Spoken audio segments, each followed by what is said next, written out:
Oh, you know what I love? Sports. Love sports. Sports. When It comes to Texas A&M. Where are you getting this information? Let me tell you.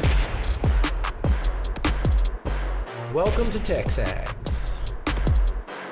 I need to talk a little sports with you, Ags. David Nuño here with TexAgs Radio. Billy Liucci here on TexAgs Radio. Olin, Buchanan.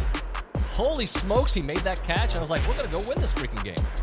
The best way for us to win is to do it together. Do you realize everybody knows who you are right now? I think we're coming into this year with a new confidence. Schools are like, we're freaking Texas A&M, man. Like, that's about as pretty a throw-catch combo as there is. I saw the safety roll, the slot fade. I knew where I needed to put the ball. You had no other option but one hand at that point. Yeah, man, 50-50 ball, I got to come down with it. You know, if I'm betting on anybody, it's the Aggies.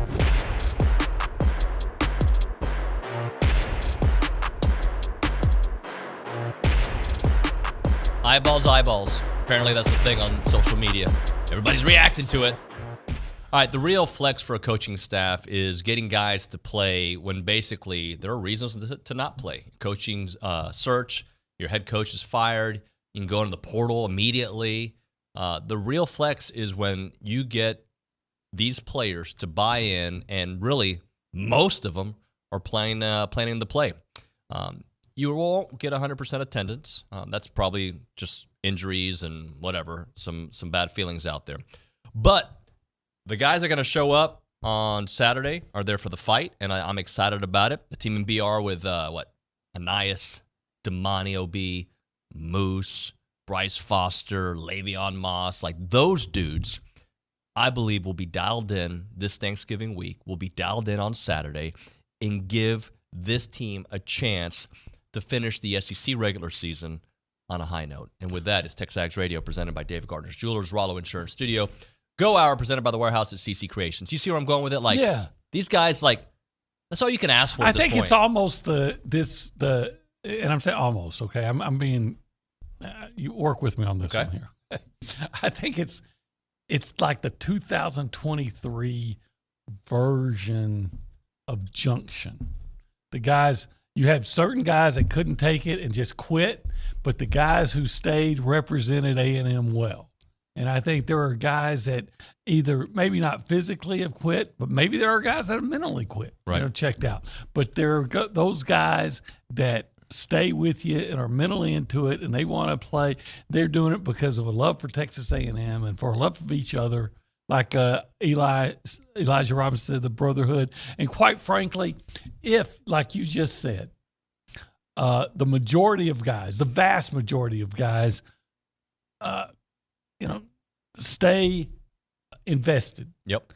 And go out and play hard, and even if they don't win, but if they play hard and they look like that game matters to them, I don't know that Elijah Robinson is going to be or even should be the next head coach.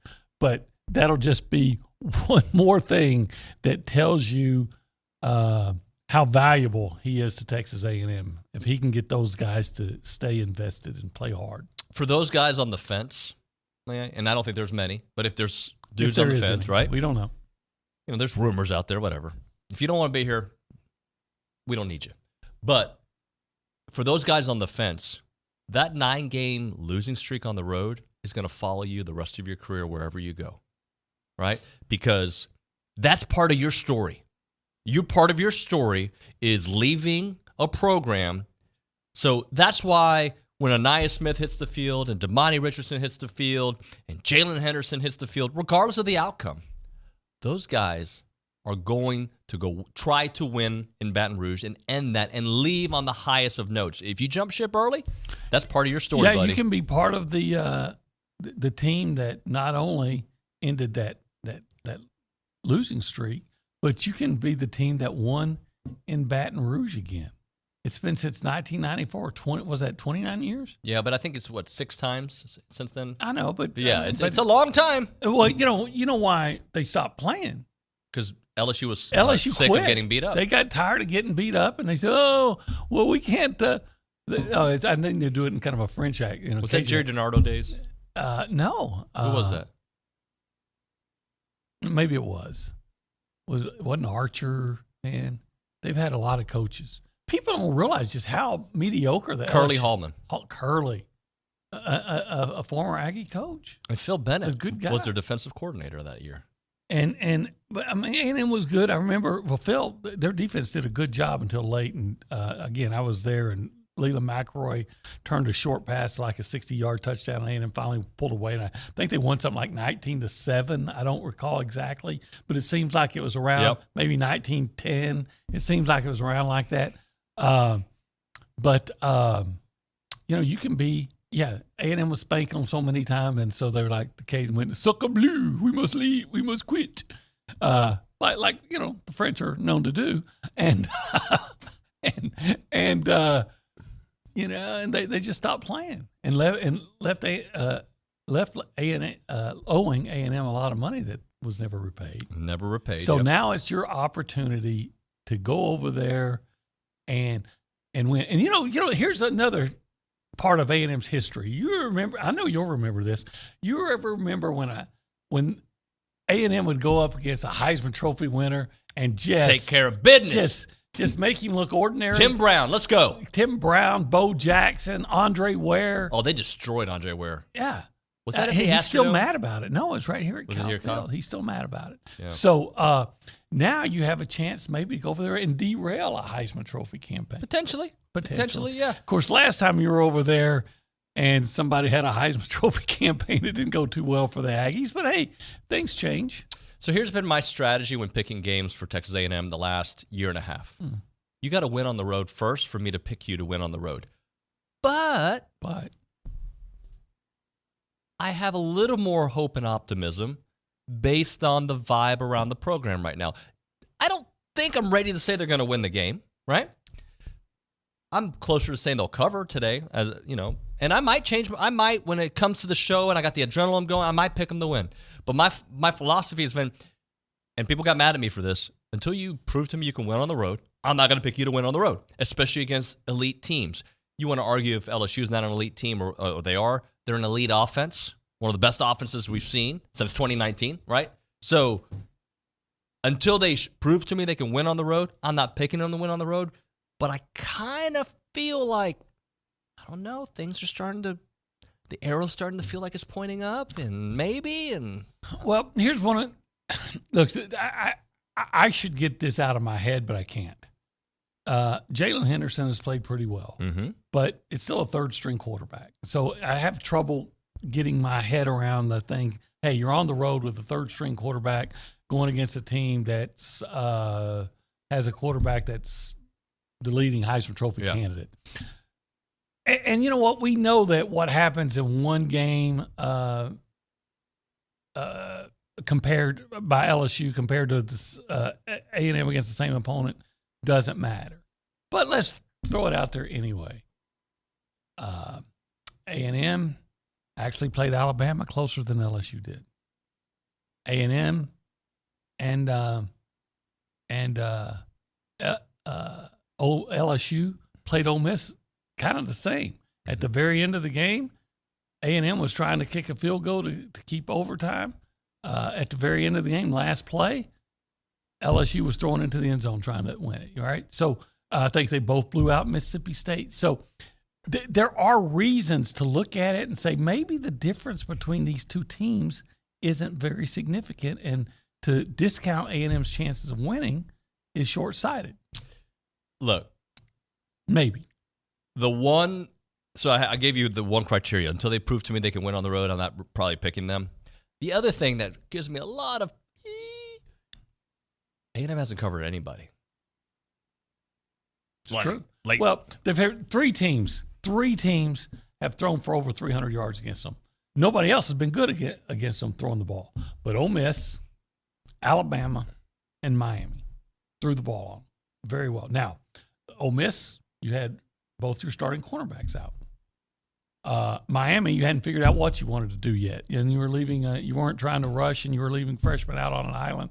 And it was a coaching failure of magnificent proportions. Alabama, I really can't come up with anything. Hang on, maybe you were playing Josh DeBerry out of position. Well, if Jermaine Burton had career day, And what's Trey new? Harris had a career day. Yeah, what? And the Miami receivers, I can't remember the dude's name at the moment. Because they're not that good. No, they're not. He didn't have a career day, but he did have like 134 yards. That's pretty damn good. Yeah. What this receiving core might be able to do, it does worry me.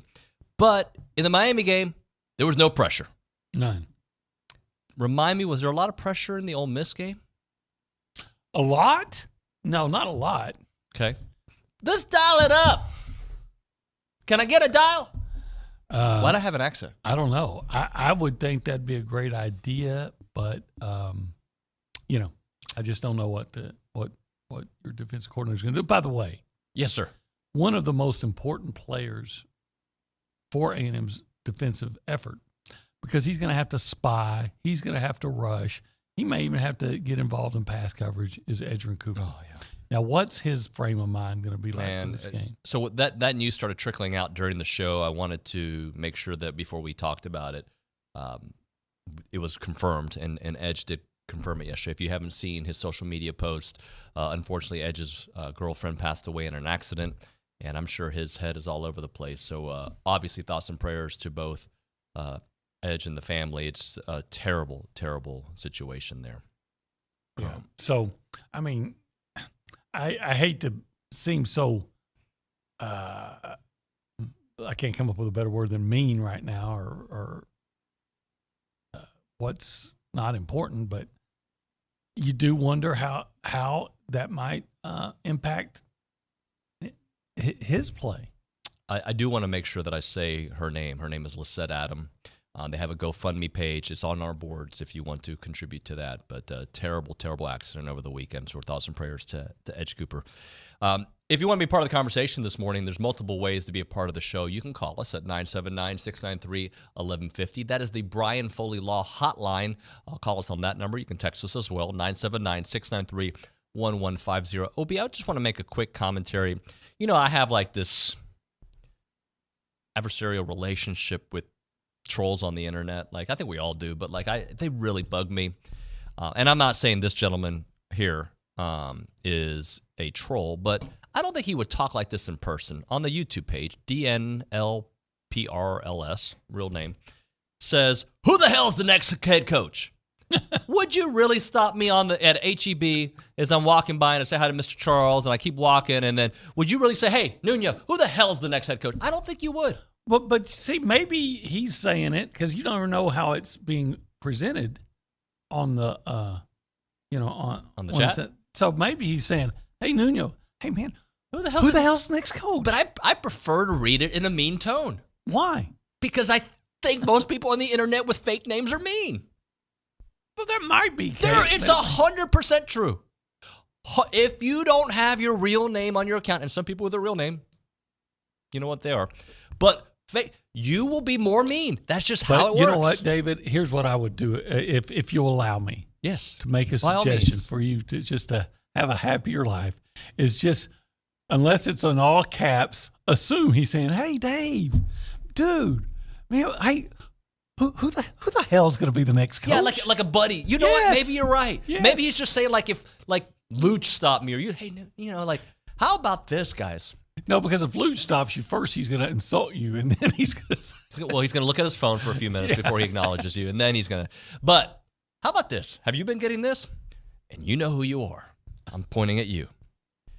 People who have not checked on you in years.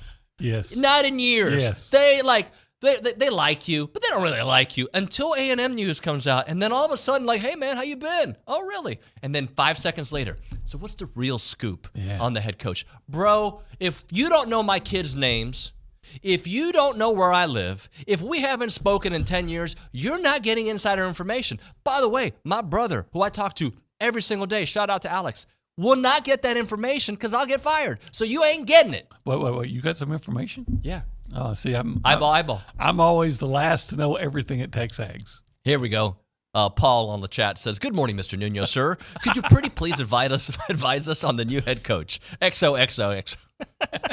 He's hugs and kisses. That's funny. And the kid, the gentleman or whatever, DNL says, "I don't care about the LSU game. I just want to know who the head coach is going to be." Okay. Hey, I got it. give me a shout. We can give the number, right? Like, you can call us. I'll give it to you right now. 281-330. What? How's it? 281-330-8004. 800 what? Fo. Okay, Moses Malone. 281. I think that's it. I have Mike Jones' number? Come on. What's Mike Jones' number? I got to remember. It's been so long. Number. Yeah. 281-330-8004. Fo. Okay. I said it. Fo. Call me right now. I'll just for you. I'll give it to you. Inside information. Inside information. Let's check in with Nick Savage behind the glass. Nick, good morning, buddy. Good morning, y'all. David, you're just default aggressive, right? That's just your setting. I'm with OB. I always read these chats like buddies chatting, just trying to figure it out. I don't buy that at all, Nick. These guys, man, they're really after me. I need to get them. But Nick, sometimes you are it's funny. 100%. Sometimes it's funny. Sometimes it's an act. Yeah. Nick, you are just as defensive as I am. I've heard you, but Cavs. Okay, you don't need Wrong. to bring in Kennedy. Wrong. I'm the most defensive in the building? David, yes. Oh. Let's be serious. In the whole building, I'm the most defensive. In the whole building, you are the most defensive, yes. Who's the nicest in the whole building? Do I have Miranda Powers? Okay, yeah, you can't argue with that. Do I sometimes go both sides, nice and mean? You're nice to me. Okay. But that's just a personal experience. Well, anyway, Nick, not to cut you off. Thanks for making me feel terrible about myself as this fine. whole. You know what? Fine. Gabe's back. I'm out. What? Anyways, I guess to bring it back to football briefly, we're kind of expecting a high-scoring game with LSU's defense, shootout style. Those games, to me, always seem to come down to, what defense is going to get the key turnover at what point. And that's not a very good thing to consider A&M's. But would you, are you putting more confidence in LSU's defense to do that? That's the thing.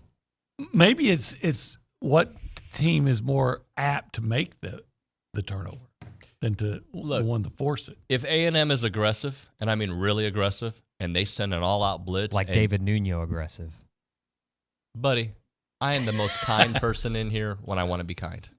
Anyway, if they're super aggressive and they harass Jaden Daniels, a lot, that's the recipe to win, in my opinion. If you want to have a chance, as long as you get him, you better get him. Because if you don't get him, it's going to be a huge play going the other way. How many running quarterbacks have done well against A&M this year? Well, I thought that Milroe guy did pretty well. Not running. Well, I know. He threw all day. Yeah, but some of his throws were made possible by his running. Okay. He just didn't run downfield. But he didn't have – what I'm saying is, we were worried about against him and against Jackson Dart, and Jackson, I think, had some runs, but was their ability to get a lot of yardage running the ball like he did a year ago. And we didn't see a lot of that on this A&M defense this year. It's true. They've done a good job stopping the run.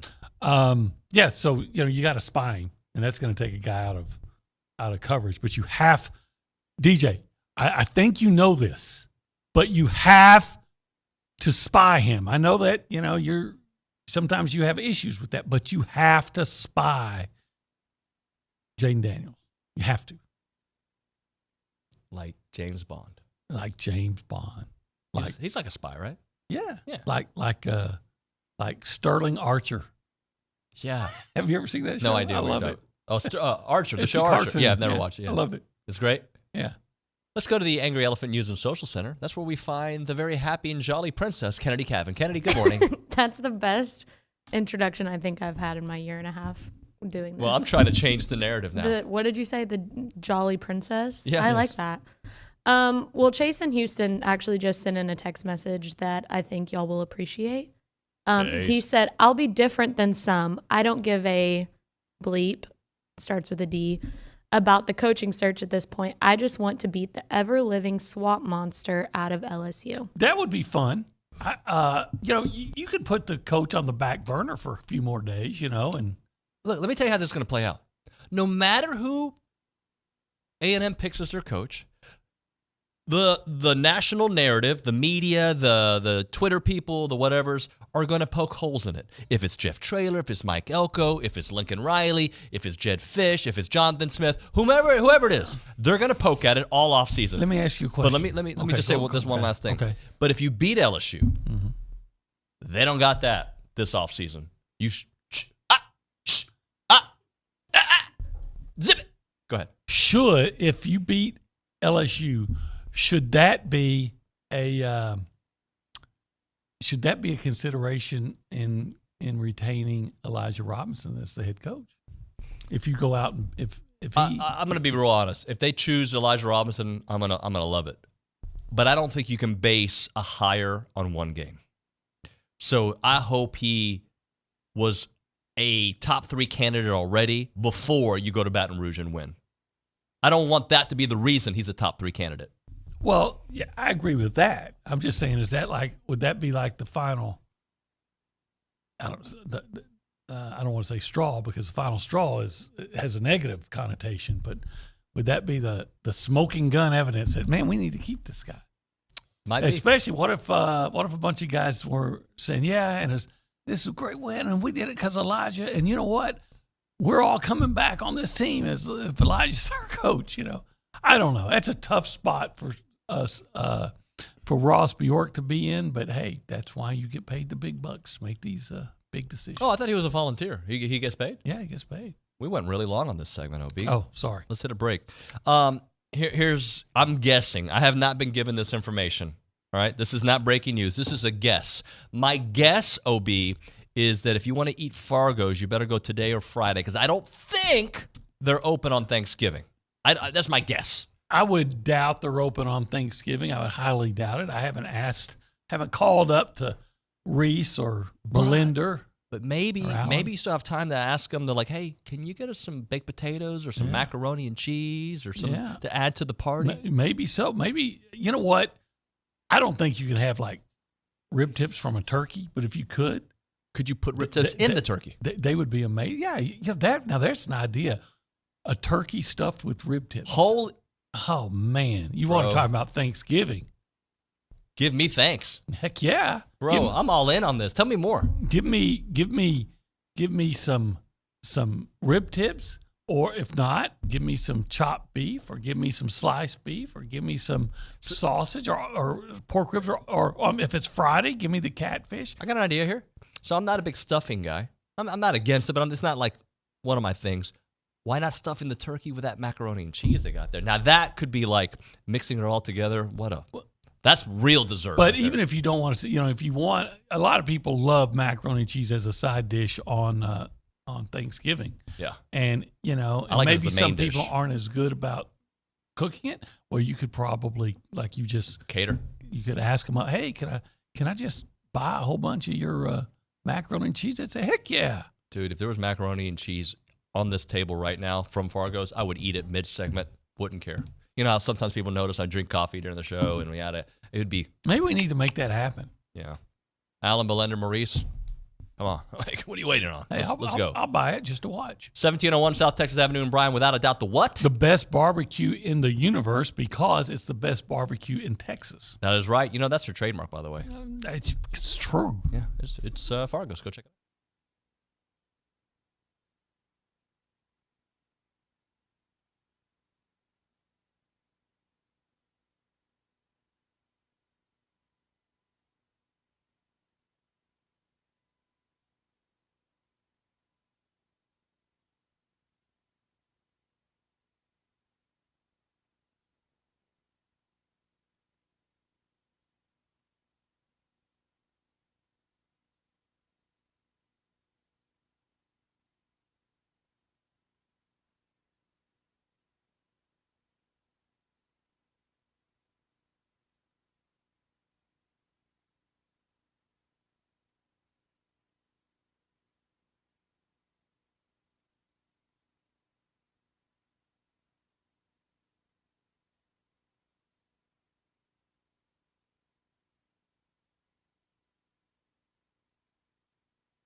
TexAgs Radio, presented by David Gardner's Jewelers, Rollo Insurance Studio. It is the Go Hour, presented by The Warehouse at CC Creations. No show tomorrow. We'll have a best of, and it'll be sprinkled in some content from today and throughout the week. So happy Thanksgiving to everybody. Olin Buchanan, let's get into the games that you want to watch while I allow you time to get your page up and running. I'm ready. All right, let's go. How about Texas Tech at numbers? I don't even know what Texas was ranked. 7? I don't know. The Longhorns are in that playoff discussion, even though they just barely eked out a win over Houston and just barely eked out a win over Kansas State and even TCU. Even last week's game against Iowa State was pretty precarious for them. So maybe Texas Tech can come out there and be that team and knock them out. They have a history there, but here's why I don't think so. Maybe you'd like to see Texas Tech get beat bad if it wasn't against Texas. But remember, the Big 12 commissioner, Brent Yormark, at the beginning of the year, said that he wanted Texas Tech to beat Texas. Yeah. So, and he's going to be there. So maybe it'd be worth it to see, some Nimrod that, might go crazy and try to beat up the Big 12 commissioner. I mean, I tune in just to watch that. Just to watch that. I'm kind of – Texas is pretty good. Like, it's hard to say it, but they're pretty good. But I'm one of those, and I know this is an easy line that we've said for you. Wait till you're in the SEC. But for reals, like, even though the SEC is down this year, and it is down, it was down in the early part of the year where Big 12 teams were beating, or everybody was beating SEC teams. It's down, and they do have scoreboard by beating Bama. They're not, what are they, 10-1 right now, right? 10-1. They're not 10-1 with an SEC schedule. That's just they're my not. opinion. Well, the difference is, and we all know it, is when those games against Houston and Kansas State and TCU, when you get when you're not playing well or you're getting favorable calls like they did against Houston, that's not happening in the SEC. If you're not ready to play in the SEC, you lose. Yep. Who wins in a game, Houston or Auburn? Well, it depends on the week because Auburn, they're all over the place. Yeah. I mean, last week I'd take Houston, but I've seen Houston play some pretty awful games too. How about BYU at Oklahoma State? Oklahoma State already has wins over Kansas State and Oklahoma. So with a win, Oklahoma State should clinch a place to Big 12 championship game, maybe because in the Big 12 their rules are kind of vague. Yep. But I think that's for sure that if Oklahoma State wins, they're in, which is kind of remarkable considering the turnover they've had in players leaving from the transfer portal. Yep. So, Gundy's a pretty good coach. He is a pretty good coach. That hair is ridiculous. Not that it has Maybe anything he's to do like with coaching. Samson. He doesn't cut it because that's where the strength of his coaching lies, in his hair. I like what you did there. Yeah. Let's go to the next game, which I'm intrigued by only because of the headline being quarterbacks are out. Yeah, Florida State at Florida. The Seminoles have lost quarterback Jordan Travis, but Florida lost quarterback Graham Mertz. I think Travis is a bigger loss, but that was a travesty, you might say. But, first of all, it's a big rivalry, in-state rivalry. They hate each other. Florida State has so much at stake because they're still in the playoff picture. Florida's trying to get bowl eligible. Yep. So there's a lot at stake. Both are back to the backup quarterbacks. Max Brown, not Mac, Max Brown for Florida. Can Florida State's defense carry them to a championship? Right. Maybe. It's one of two games, they have to win. I do feel bad for Florida State playoff. falling out of the top 4 yesterday when the new rankings came out. I get it. I wish it didn't happen the week they lost their quarterback because it looks like they had something to do with it. It's like Tennessee last year. But if they were able to beat Florida, and then if they ever beat Louisville, they're a Power 5 champion that's undefeated. They'll be in. But now it doesn't look good. How about, what looks good? What looks good is the game at Autzen Stadium this weekend, Oregon State at Oregon. Those Ducks are rolling. Those are some rolling Ducks, and they're tough to beat at Autzen Stadium. Except the Civil War is that's what they call it. Did you know that they call that game the Civil War? Yeah, I did know that. that is a game that historically some weird things happen. And Oregon State's good. I mean, they're really good. They play a certain amount. They play pretty decent defense, especially for the Pac-12. They have an explosive offense. It didn't so much last week in a rainstorm, but they're capable of beating Oregon and knocking them out of the playoff picture. So I think that's a heck of a game. You know what? I hear that they have a really good coach at Oregon State. Jay Smith. That's what I call him. Yeah. Jay Smith. Because you're on that kind of basis. Well, I mean, we're bros. Yeah. You're not just on a first name base. You're on a first initial base. Yeah, Jay Smith. He calls you D. Nuño. He calls me Puffy Noons. Puffy Noons, okay. Puffy Noons, that's what he calls me. I've heard that. The P. Noonie. And then, of course, hey, the game of the week, maybe the game of the year, right? Ohio State against Michigan is the de facto Big Ten championship game. You don't really think Iowa's going to beat either one of these teams in the championship. No, so this is the Big Ten championship game, but the real question is, does the loser of this game still get into the college football playoff? And the answer is probably. I mean, they did last year, but plus it's just such a great matchup of two states that really detest each other. I just wish that Jim Harbaugh was going to be on the sideline for Michigan. I do too. And did you see the question that was asked of him? I think it was yesterday. Like, I know you have an issue with Ryan Day, but do you have at least respect for the job he's doing? Something to that effect. And he's like, he didn't even answer the question. He's really? Like, what matters is that we play our best game of the year against a talented opponent. That other stuff doesn't matter. I like Jim Harbaugh. I like the fact, people say, I don't like Lane Kiffin, but he's good for college football. Well, I like Jim Harbaugh because he doesn't care, and he's great for college football. So I wish he was out there just for the post-game handshake between the coaches. Yeah. If there's ever a post-game handshake that could turn to fisticuffs, I think it would be Michigan-Ohio State. Let's see. Randy, what do you want me to read, buddy? I don't see it. You're right. There's too many chats, Randy. Randy, you would never convince me that A&M would only improve by 2 wins over the last year. I know the players are better than that. Yes. Next coach had to hit. I agree. Yeah.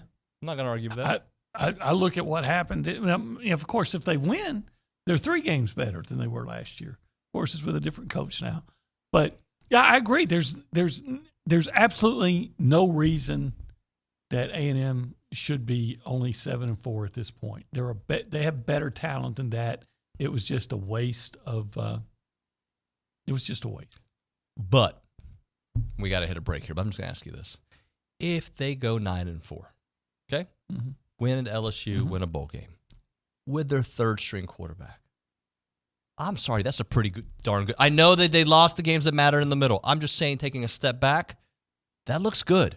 The final product would look okay, but the bottom line is this, and let's say it happens, are we still going to get excited about rallying to finish 9-4? No. I expect more. We should expect more. And you know what I like about this? I know we got to get to a break, but I think you are finally losing your patience, and you are no longer next year Nuño. You're going to be right now Nuño. Oh, I don't know. I got to find out who the coach is.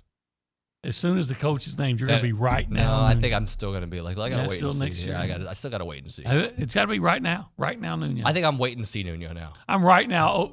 Right now, Olin Buchanan. It doesn't matter who the coach is? I need some. No. I need some better alliteration. What if it's a coach that nobody wants to play for and they all leave? Then bring in guys that want to play here. And by the way, some guys are going to leave, but I still think there is a lot of people that that are on the team that want to play because they're playing for Texas A&M. 100, buddy. Let's hit a break here as I talk dramatically here. Milliken Reserve Time, Farm to Table community in College Station. They got homes, they got trails, they got wide open spaces with a mission to build a healthy community around nature. They're committed to treading lightly on the land. Milliken Reserve is creating a sanctuary for family, for nature, and for each other. 2,600 acres of open space, farms, 30 miles of trails, and homes. They connect families to nature and to each other. They have an extensive network of trails throughout a wooded landscape. It includes walking and equestrian paths, creeks, ponds, gathering areas. It is a beautiful place to see all the animals you want to see, from the white-tailed deer to the songbirds to the rabbits to the turtles. You can go out there and climb the trees, enjoy nature. You can get the veggies once a week. Wonderful community to go connect with your family and to each other. And if you're looking for a home, they got awesome areas. They got the creek The homes on 10-plus acre wooded estates. You got the hollow homes in a private gated community, and the meadows responsive to their natural surroundings. Learn more at millikenreserve.com. That is millikenreserve.com.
Welcome back, TexAgs Radio, presented by David Gardner's Jewelers.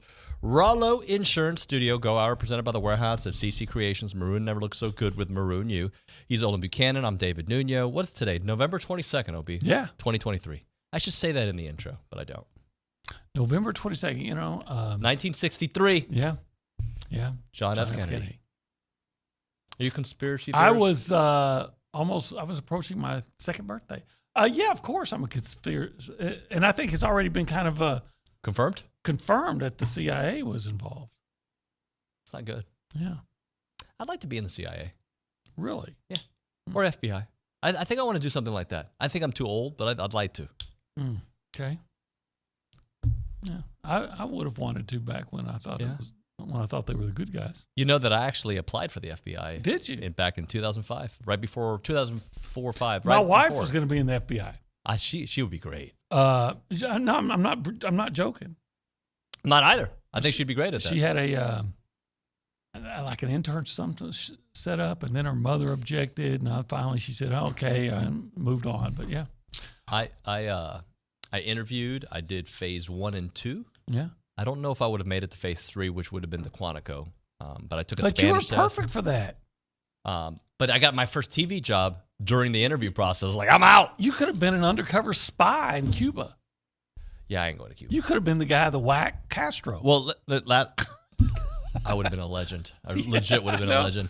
No, I remember I heard an advertisement on the radio in 2004 where they were hiring a lot of people who could speak multiple languages, bilingual and beyond, and they were sending a lot of folks to Puerto Rico.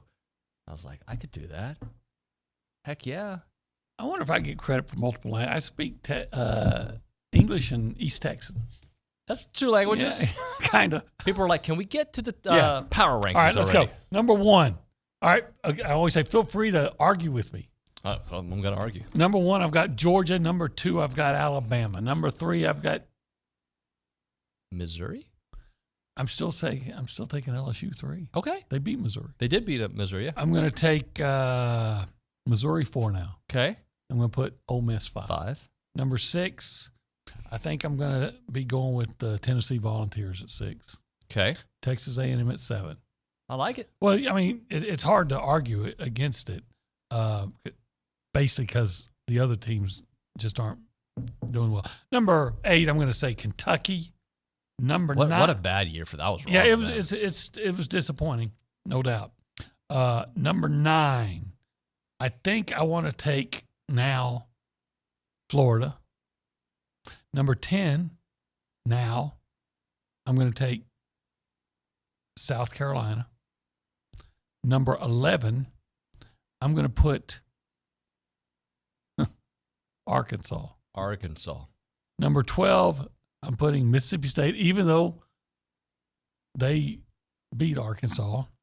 Number 13, who do you think I'm going to put up number 13?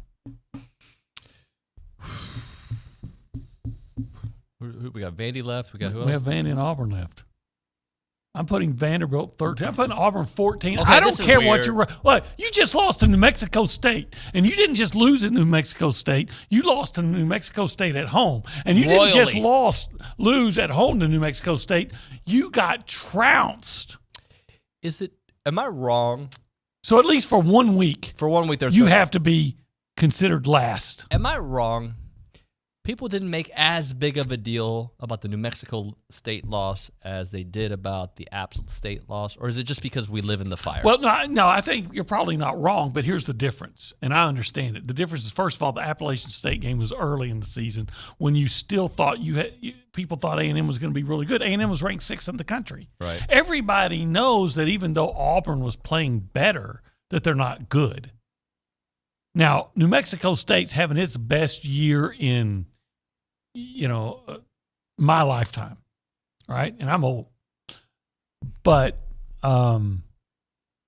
you should, as an SEC team, you should never lose to New Mexico State. Now, Appalachian State, at least they had a history of beating Michigan 1 year.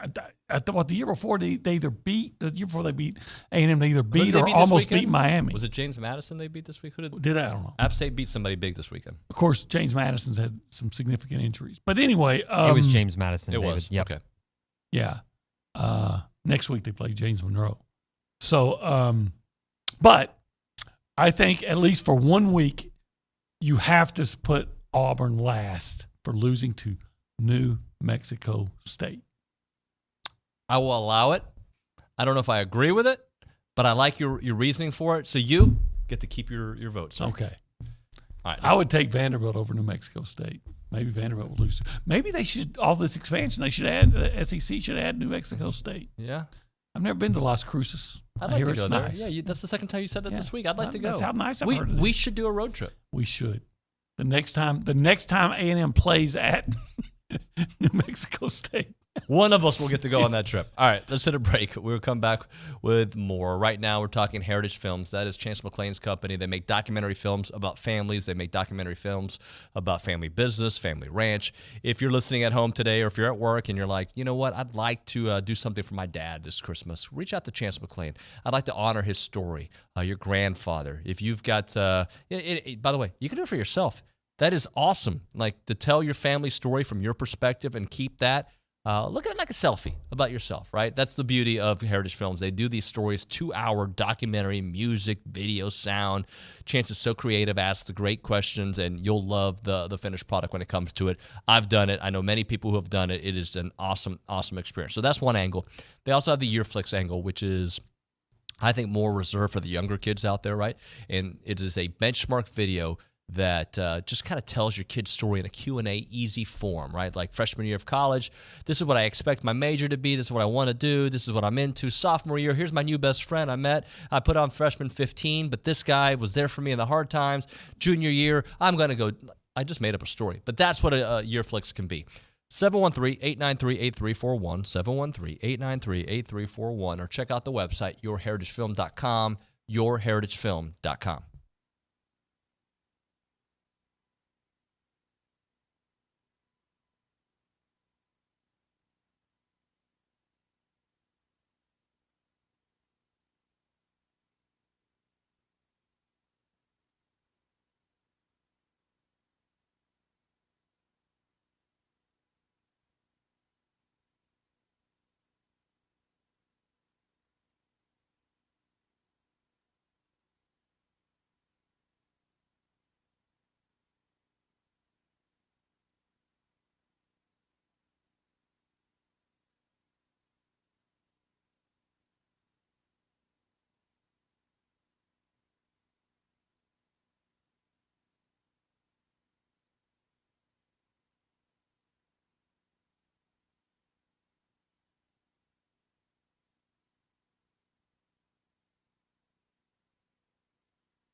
All right, we're back. TexAgs Radio, presented by David Gardner's Jewelers, Rollo Insurance Studio, Go Hour, presented by the Warehouse at CC Creations. I want to read this text from Jeff Tipton in College Station. He's a good man.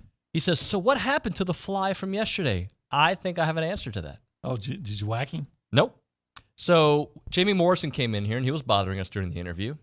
At, I don't know, let's say 6 o'clock yesterday, he texts me. He goes, dude, I think the fly followed me. And he took a picture. He goes, I've had this fly, and I don't know if you guys can, you probably can't. Got a fly on his jacket. As soon as he left, the fly never, if you watch the footage from yesterday, the fly was never back in here. The fly followed Jamie Morrison around town. He's a volleyball fly. He is a pest. This guy, like, it's literally like a pet. He's got him like a parrot. Oh, it's like a pirate with a parrot, but he's a it's a volleyball guy with a fly. Yeah. I don't know if I was supposed to share that information, but I think hilarious. Jamie Morrison. David, the fly wants to watch the Aggies win a volleyball game tonight. That's what the fly wants to do. Well, I'm glad you mentioned that. You'd like to give us an update on that, Kennedy Kevin? Yeah. Texas A&M volleyball plays their last home game today against Ole Miss, and first service at 6:30. I'll be there. And then they finish out their season. They sure do on Saturday against Alabama. And then it's Selection Sunday. And then it is Selection Sunday, so we'll see what their tournament resume looks like after these next two games. But Jolly Princess, what else do you have for us? Well, men's basketball is playing Penn State tomorrow. 11 a.m., am I right? 11 a.m., you are correct. Is that 11 a.m. Central? I believe it's 11 a.m. Central. Does it say what channel it's on? Because I want to be sure to watch it. We've got Radio 1620, TAMU Sports Network, and then Sirius XM 190. I don't have a... ESPN is the answer. I heard K from the back. Thank you, Kay. We appreciate that. What would you like to get into a text message or two before we hit the break? Yeah, that's fine. We have a really long text message from Michael in Fink, and he said basically the coaching. Michael in where? Fink. I've never heard of it either. I don't know Texas? if that's okay. He's got a 469 area code. Okay, all right. I just didn't. I wanted to see where I heard he was from. Okay, the Finkster. Sorry. Yeah. I'm sorry. No, that's okay. Sorry. He said the coaching vacancy intrigues me, but we have a timeline, and I trust Bjork to make the right hire. I want to beat the hell out of the Bayou Kitties, but given the way the season has gone, I can handle one more loss. I can't, because I don't want to have to listen to my son taunt me. Oh yeah, I had so much fun last year, and I want to have that much fun again. You know what? Now I think about it, like when A&M wins games, I'm a lot more active on social media and in life. I don't want to go in those mean, like, you know, I don't leave the house when they lose, and I've been here for a couple of years. And I feel like we lost a lot. And it's time to win in Baton Rouge. It's time to end it. A new regime, a new vision, a new hope. Yes, all the above. Isn't that a Star Wars movie actually, title? it is. A New Hope? It is, yeah. The Episode 4. Wow, Cavs, this is... We've been over this, David. I know, but I forget that you're like a nerd I'm like a big Star Wars nerd.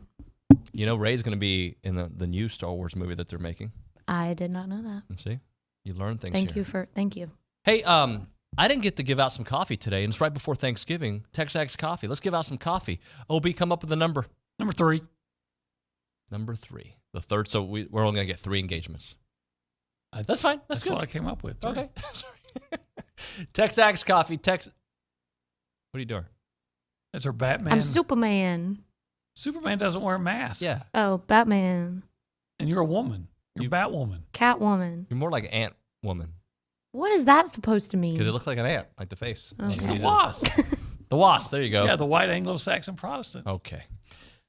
TexAgs coffee, number 3 to 979-693-1150. By the way, if you want some TexAgs coffee, you better jump on it. TexAgs.com/coffee. Beat the hell out of morning by going to TexAgs.com/coffee. OB, thank you very much. Happy Thanksgiving. Happy Thanksgiving, everybody. Thank you for the ride this morning. You're welcome. Appreciate that. Glad. Thank you for giving me another chance. When we come back, I forgot about that for a minute. When we come back, John Harris will be on the program. Then I don't want an if coach. I'll explain what that means in a little bit. And Billy Liucci. All right, that and more is TexAgs Radio.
TexAgs Radio presented by David Gardner's Jewelers, Rollo Insurance Studio. Let me read this text here from Walker in Houston. Morning, Nuño and team. Wife went into labor early this morning, a long day ahead, but the newest ag will arrive today. Enjoy having the show to listen to while we wait. Happy Thanksgiving. Gig 'em, Walker in College Station. So, hey, congratulations to your family, Walker. Gig 'em to you, and yeah, that's awesome. There's nothing better than fatherhood, in my opinion. Let's go to the Brian Foley Law Hotline, where we are joined by John Harris, who I think is either wearing a Star Wars outfit or a hoodie. I can't tell. Let's see. It's a hoodie. There we go. John Harris, looking like a Star Wars / athletic man. Good morning, sir. It's exactly right, man. I love wearing hoodies, and so I got my hoodie sweater. And you're right, it does on camera. It kind of looks very Star Wars-esque, like I should be Obi-Wan. I love it. You look good, dude. Yeah, it's okay. I mean, you never know when the wind's going to pop up. You know, you walk into a stadium, like every day I walk into NRG Stadium, there's this wind tunnel, and you get to a point, and of course now the temperature's down a little bit.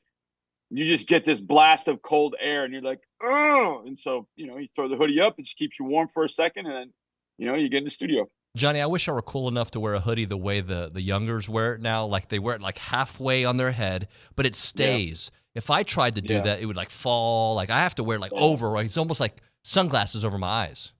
Yeah, I mean, I can't do what the youngins do, but I love wearing a hoodie. Like I looked at my closet today. I'm like, man, I got a lot of hoodie sweatshirts, hoodie just t-shirts. I don't know why. I hardly ever put the hoodie up. I just like the look. Talking to John Harris, he's the professor. You can find him on the sidelines of the Texans game as their sideline reporter and footballtakeover.com. Great information always on there. Johnny, with all the candidates that are being named or, that are associated with this A&M job, and there's a bunch of names, some really high-profile names, some a little bit, I wouldn't say obscure, but names that you probably didn't think about until this search opened up. You got a list of favorites, somebody that you like, somebody or a couple guys? Well, last week I mentioned Lance Leipold, and it's interesting because kind of following from afar, it doesn't look like he's either interested or the Aggies aren't interested. I haven't seen his name pop up. I mean, he would be a guy I'd make a call to. If I'm an AD, I would make a call to him yesterday. I just think he's a builder of programs. Players go to the NFL from his programs even after he's built them. He hasn't been at Kansas long, but, man, he's gotten Kansas to a point where they're playing big football games, knocking off Oklahoma, and really made themselves into a really strong Big 12 football program. Obviously there's a lot of, I don't say noise, but there's a lot of talk about Jeff Traylor. And I'm a big fan, and you probably know why, and it's probably simple to figure out. Jeff Traylor was a Texas high school football coach. Now, that doesn't always make a guy a great candidate, but Jeff Traylor, he knows things. He knows high school coaches in this state, and not saying that you've got to, this is the only place where you can recruit. I think Jimbo proved you can go get players in other places, but I just feel like knowing the state and having players from the state and keeping them in state, especially going with, Texas coming to the SEC, is going to be a very formidable task. And I think Jeff Traylor is the kind of guy to do that. Plus, look what he's done with UTSA. I mean, he got there and Larry Coker had started the program, but Jeff Traylor took it to a different level. I mean, they're undefeated in American Conference play, and they just got in the conference this year after winning a couple of conference championships, and they're playing this weekend in a pseudo semifinal for the American Athletic Championship game. I mean, that's impressive. I would give you another guy that, in fact, UTSA is playing. But I don't know how people feel about age, and that's Willie Fritz from out of Tulane. I just don't know how people feel about age. He's 63. But at Tulane had not won anything in years. But he recruits Tajay Spears. He's got Michael Pratt. He's got a couple guys defensively that are going to end up playing in the league. And we haven't seen that from Tulane. And just the way that he's recruited. And look, he's going to know this area too, having coached at Sam Houston for a long time. He went to Georgia Southern for a little bit. And it's interesting because I mentioned those three names, Leipold's resume: Wisconsin, Whitewater, Buffalo, Kansas; Traylor, UTSA, and then coaching in high school; Willie Fritz, Sam Houston, Georgia Southern, Tulane. Well, John, we need a big name. We need to make a splash. Well, what'd the last splash get you? Why don't you get the right guy? Let's get the right guy. And, it looked like Jimbo was going to be the right guy with all, even with all the, accolades and everything that he had. It just, for whatever reason, didn't come together on the field once all that talent ended up in College Station.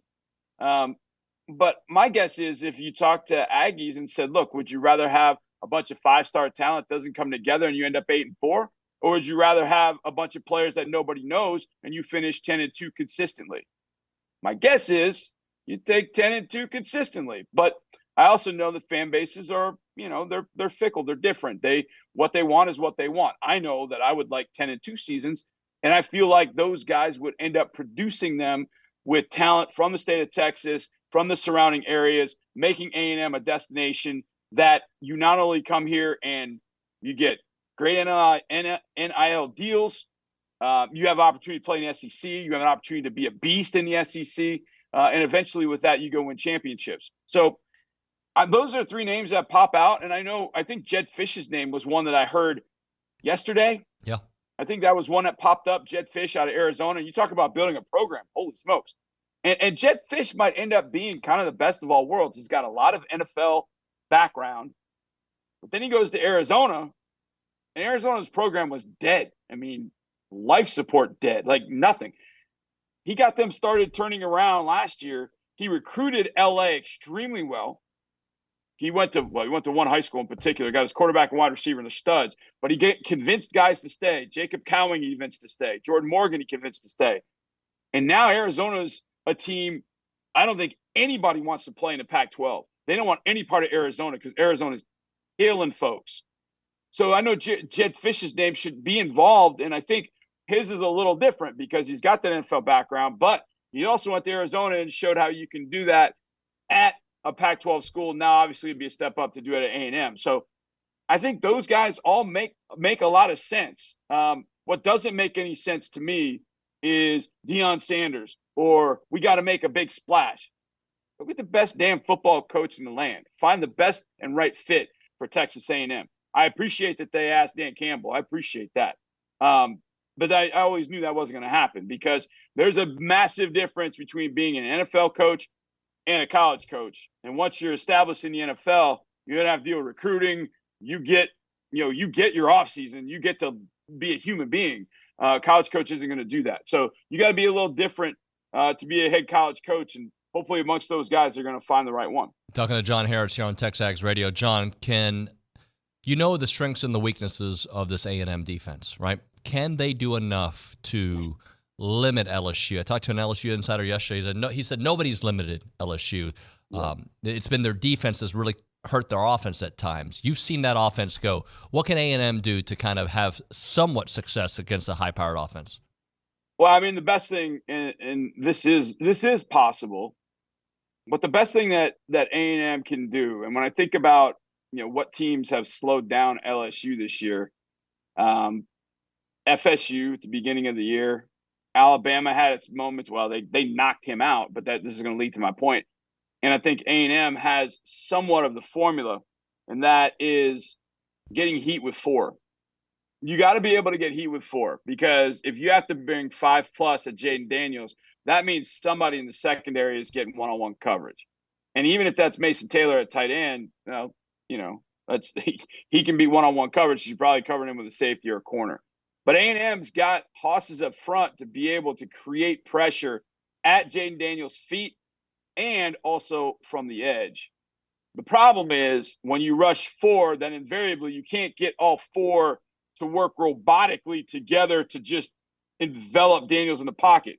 What ends up happening is you get one guy running wide, one guy on the guard, and then all of a sudden one guy gets upfield, the guard's kind of handling that guy, he slides inside. Now there's a big seam and Daniels takes off. Honestly, I don't know that anybody can really cover all of their receivers one-on-one, you can't cover them with 6. You got to be able to have 7 or 8. If you're going to rush 3, that's tough, but that might be the best thing is rush 3, drop 8, and hopefully one of your guys gets there to be able to put pressure on him. And I do think that A&M's got bodies and talent to be able to do that. I don't know that anybody else across the board has been able to do that. Like Ole Miss couldn't. Ole Miss, they've won some games, but Ole Miss couldn't get that pressure that I think A&M can get on him with 4 guys. That's the key. If you can get pressure with 3 and 4, and you can drop 7, 8 into coverage, you can bracket, you can do some different things with your coverages now to be able to slow down Neighbors, slow down Thomas. Then you got an opportunity. But I can promise you this: you get itchy. They start making some completions, and then all of a sudden they get inside on your half of the field, and you're like, okay, we're going to heat them up now. And then all of a sudden you get man coverage, and Jaden Daniels is throwing to Malik Neighbors on a slot fade, and you got one-on-one coverage, and he beats it. And that's what teams have done. They've gotten impatient because they can't get to him. So now they're going to bring some pressure on the other side of the 50, and then Daniels scorches them because Neighbors is one-on-one in the slot. And that's what A&M's they've got to stay away from. They've got to stay away from that, I think. And I'm not saying you got to sit in 3 and 4 the entire game, but when you do bring pressure, you might want to match it with, you might want to keep bringing 4, but you got to bring them maybe from different spots if you're going to change things up. You got to have 6 and 7 and 8 in coverage to be able to slow them down. And then last and certainly not least, once an LSU Tiger catches the ball, you got to tackle him on the spot. And if anything worries me more than anything else, it's that. It's that Neighbors catches the ball. There are 2 Ags to make a tackle. They don't. They throw a shoulder into him. He bounces off. It's 25 yards after the catch. That's the thing that can really, I think, hurt A&M more than anything else. But if there's a team that can get heat on Jaden Daniels and do it with just 4 and do it consistently and win up front consistently, it is A&M, because they've got depth up front. They've got talent up front. It's just a matter of staying disciplined in your rush lanes. You got to finish when you get there, because he's tough to bring down. And you can't give him a seam, because he'll exploit that too. And the secondary's got to tackle like they've never tackled all year to make sure Neighbors and Thomas and Taylor and all the other guys, and the backs too, once those backs get rolling out of the backfield. And Daniels isn't prideful enough where he's got to throw everything downfield. He'll take checkdowns and say, hey, running backs, go do some work. And those running backs run hard. They run real hard. And so there's a lot that goes into stopping these guys. The good news is LSU's defense is basically Harold Perkins and a bunch of Jags. Well, let's talk about that. A&M's offense since the Tennessee game has been trending in the right direction. They're averaging 38.5 points. I know one of those games was the 51 points against Mississippi State, but they've been in the 30s. Ole Miss, South Carolina, you name it. They've routinely been in the 30s. Offensively, can they do enough to, like, what kind of scoring? I asked Matt Moscona yesterday. He doesn't think if A&M scores in the 30s, they win this game. What kind of output do you think wins this game for A&M if they can get to that number? No, I think it's got to be 38 plus. It's just LSU is so good defensively. So good offensively that you can have opportunities to stop them, but they're still going to put points on the board. You might feel like you're stopping them and they've got 21 at half, and you're like, holy cow. I think you've got to, let's say 35 plus. Now, LSU's defense has given that up throughout the year. Missouri got there. Ole Miss got there. Alabama got there. There have been a lot of teams that have gotten there on LSU. So the key for A&M's defense is just get a couple of stops and don't give up one-play drives. Don't blow a coverage and give up a 75-yard touchdown to Malik Neighbors. Those kind of things you cannot do. If they're going to go score on you, you gotta buckle down and let it, 8 to 10 play drives. And then once you get in the red zone, hey, if you hold them a couple of field goals, hey, that's the right thing. Because LSU's defense, they're banged up too. Without Mekhi Wingo off the edge, that hurts them. Perkins is really the only guy that can hurt A&M, to be honest. So just hang in there. Keep kind of doing what you've been doing with Jalen and keep mixing it up. And I think, Jalen's ability to get out of the pocket and do some things is really going to frustrate LSU. So you got to flip the script, as in you got to have one play 75-yard drives. You've got to get a turnover and turn it right into 7 points. All those things you talk about. And look, it's not as if LSU is so dominant and so much better talent than A&M. No, it's not that at all. But offensively, LSU's as good offensively as I've seen a team in the last how many ever years. So that's the thing. It's just you have to continue to score with them, and then you got to hope you get a couple of stops. But I think A&M's offense is going to have what it wants against LSU, honestly. I think they'll get what they want. I think the mix and the balance will be great. I don't think you have to run it 55 times to keep LSU's offense on the sideline. I think A&M's offense has to keep doing what it's been doing. And I think the balance is nice. And look, it's a tough environment to go and play, right? I mean, Jalen been at home. Everything's all nice and neat at home, right? Well, now it's on the road. It's it's in Baton Rouge. So Bobby Petrino's got to give Jalen some things early in the game to get his confidence. And once he does that, I think this thing could end up being a shootout. Johnny, does Myles Garrett have a real chance to win the MVP this year? Yes, absolutely. There's no question. He's the scariest defensive player in our game right now. Like, not even close. They've taken him and they're moving him around. I mean, Myles Garrett has tapped into every ounce of ability and potential that was ever there for him and turned into an absolute defensive wizard. And he can rush from inside. He rushes from outside. He plays the run well. I mean, yeah, Myles Garrett should absolutely be in the MVP conversation. There's no question. I mean, look, if you were to make, typically MVP comes down to what? Well, quarterback's going to win it. Well, you watched Jalen Hurts the other night. I love Jalen. But Jalen's the number one guy out in Vegas for the MVP. Why? Because the Eagles are good. The Browns have been good. The Browns have been good because 95 has been absolutely destroying people. And he's scary. So December 24th in that game here, and there'll be no Deshaun Watson, but Laramie Tunsil against Myles Garrett, it's worth your money just to watch that battle one-on-one. That is best on best. And that's going to be fun for a lot of people other than me because I really want Myles to not do anything that day. But he's absolutely in the MVP conversation. He's Defensive Player of the Year to me right now, as long as he stays healthy. He absolutely should be in the MVP conversation. If Cleveland gets to 10 wins, then Myles Garrett should absolutely be in the MVP conversation. And at that point, if they get to 10 wins, he should probably win it. Johnny, got about a minute and a half left. I've asked you this before, but I feel like it's very important right now during this coaching search for A&M. How important it is to not only have your quarterback, but to have the right head coach where it just kind of changed. Like you see it with the Texans right now. You got C.J. Stroud, You got D'Amico. The vibe, the arrow's pointing up. I don't know if this is a playoff team. I don't know what they're going to do. But regardless, people are interested in the team again, and it started in the offseason. People believe, and now there's proof in what we're seeing. And A&M hopefully has their quarterback next year, a couple different ones that are really good. If they get this hire right, how different it can feel. Yeah, absolutely. I mean, in the NFL, I think it's even more so, David, that you have head coach, quarterback connection. In the NFL, for sure. I mean, quarterback for sure. But I mean, I've been in Houston where I've seen a talented quarterback not have the right coaching staff. And it was, they kept trying to pound a, square peg in a round hole, and that didn't work. So yeah, it absolutely is a, coach quarterback connection. I think that's stronger in the NFL, David. I think in college, because you can do so many different things with your quarterback that some NFL teams are just resistant to do.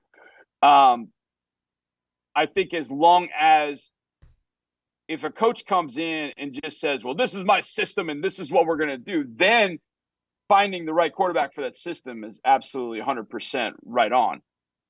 But if a coach comes in there worth his salt, like I think, the guys I mentioned, I think those guys are all very malleable in how they kind of approach it. To me, to them, it's about program building.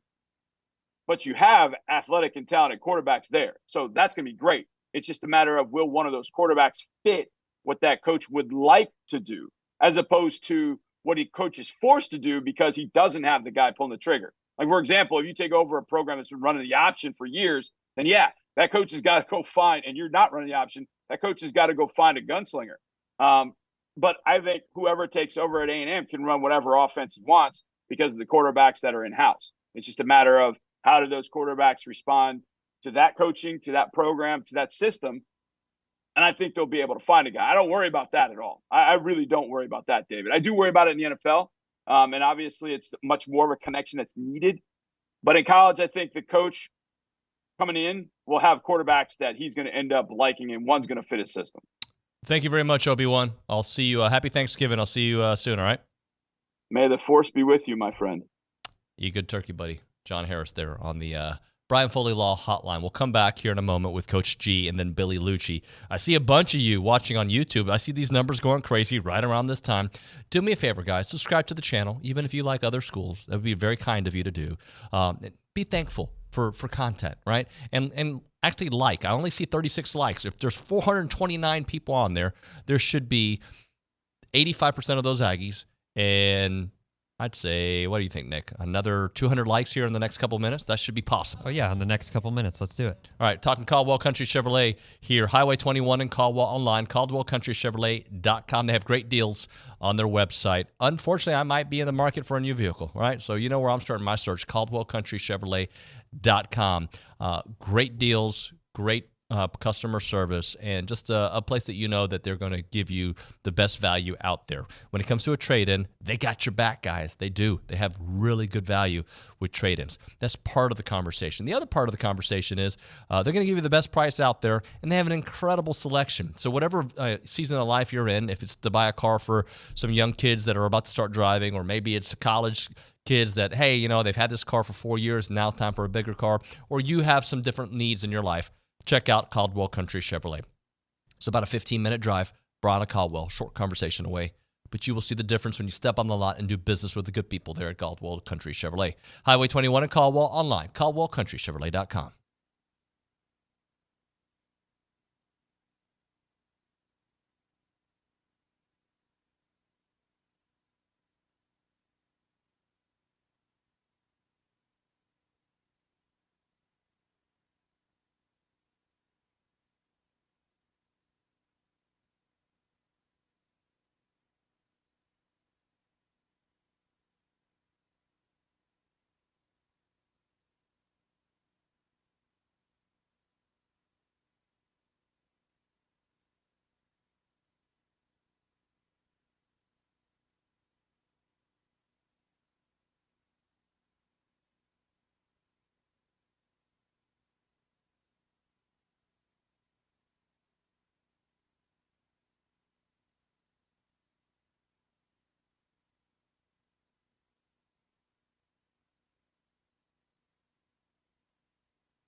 We're back. TexAgs Radio, presented by David Gardner's Jewelers, Rollo Insurance Studio. Coach G is here with us to kind of wrap up the season.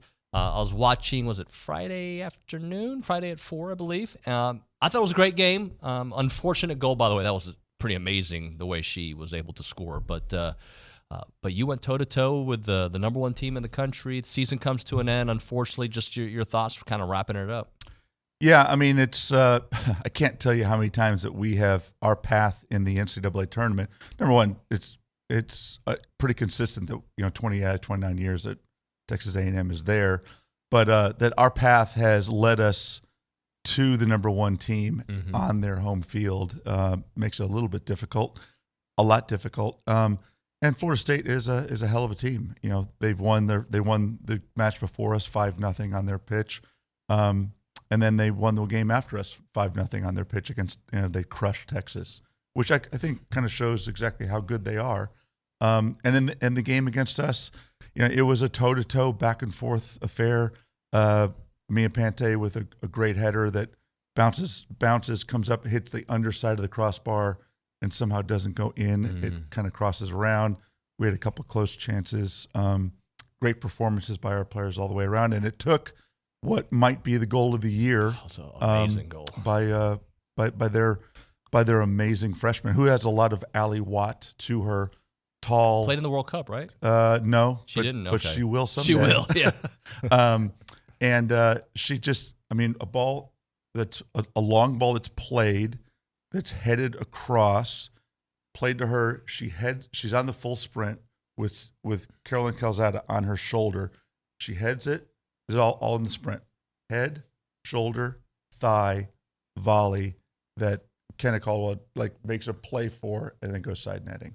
And that's how we lost 1-0. And it's one of those that I hate seeing it, but it was. But that's what it took. It's a beautiful goal. Yeah, it's the only thing that could have beaten us that day, and it did. And hats off to her. It was a pretty fantastic goal, and but I couldn't be prouder of our players. I mean, they played their guts out, and then like I said, then 2 days later they turn around and. Texas got through on a pretty controversial series of things that happened for them, that they beat Wisconsin, and then they tried to play them straight up, and Florida State just absolutely crushed them 5-0, and that was too bad for Texas. So now Florida State will play in the Elite Eight again, and they'll be pretty heavily favored to. They are the number one seed in the tournament for a reason. So for us, it's a. It was a really good year of growth. This team continues to grow for the future, and the future I think is this coming year. 2024 is what this team is building for. You look at what this back line that we've built is about. The defense is fantastic. Again, Carolyn Calzada, kind of the heart and soul of what the leader of the back line. But the Matula sisters both come back. Addie Armenta, another freshman on the back line, just a tremendous year. And then what the group, you saw, Sid Becerra really emerge this year.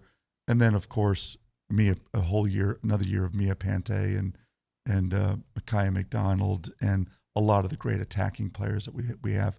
And now the transfer portal is open for us. Jasmine Wilkinson, we got out of the portal last year. And really for her, it's been a transformation of her career. She came out of Arizona State, and she's a whole new person now. Just what Texas A&M has done for her.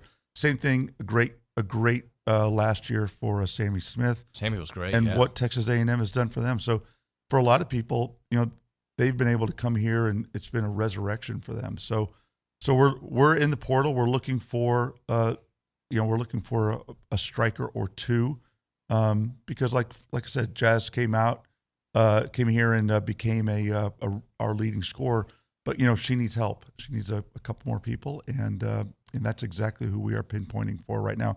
Portal will be open until the 12th of December, so we're hoping to bring a couple kids in for visits. We're already in communication with a few really talented people out there, and obviously we'll be in competition with people around the country to try to bring some folks in. It is the new world of college athletics in general, and there's parts of it that I love, parts that I don't love. Same here. Recruiting-wise, how are things looking, or how did things look?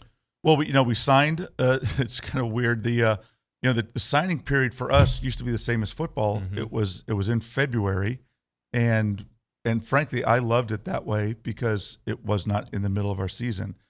A few years back, they decided to change it and put us earlier with all the other sports except for football, and all the other sports was pretty good. So it was same time as basketball and baseball and softball.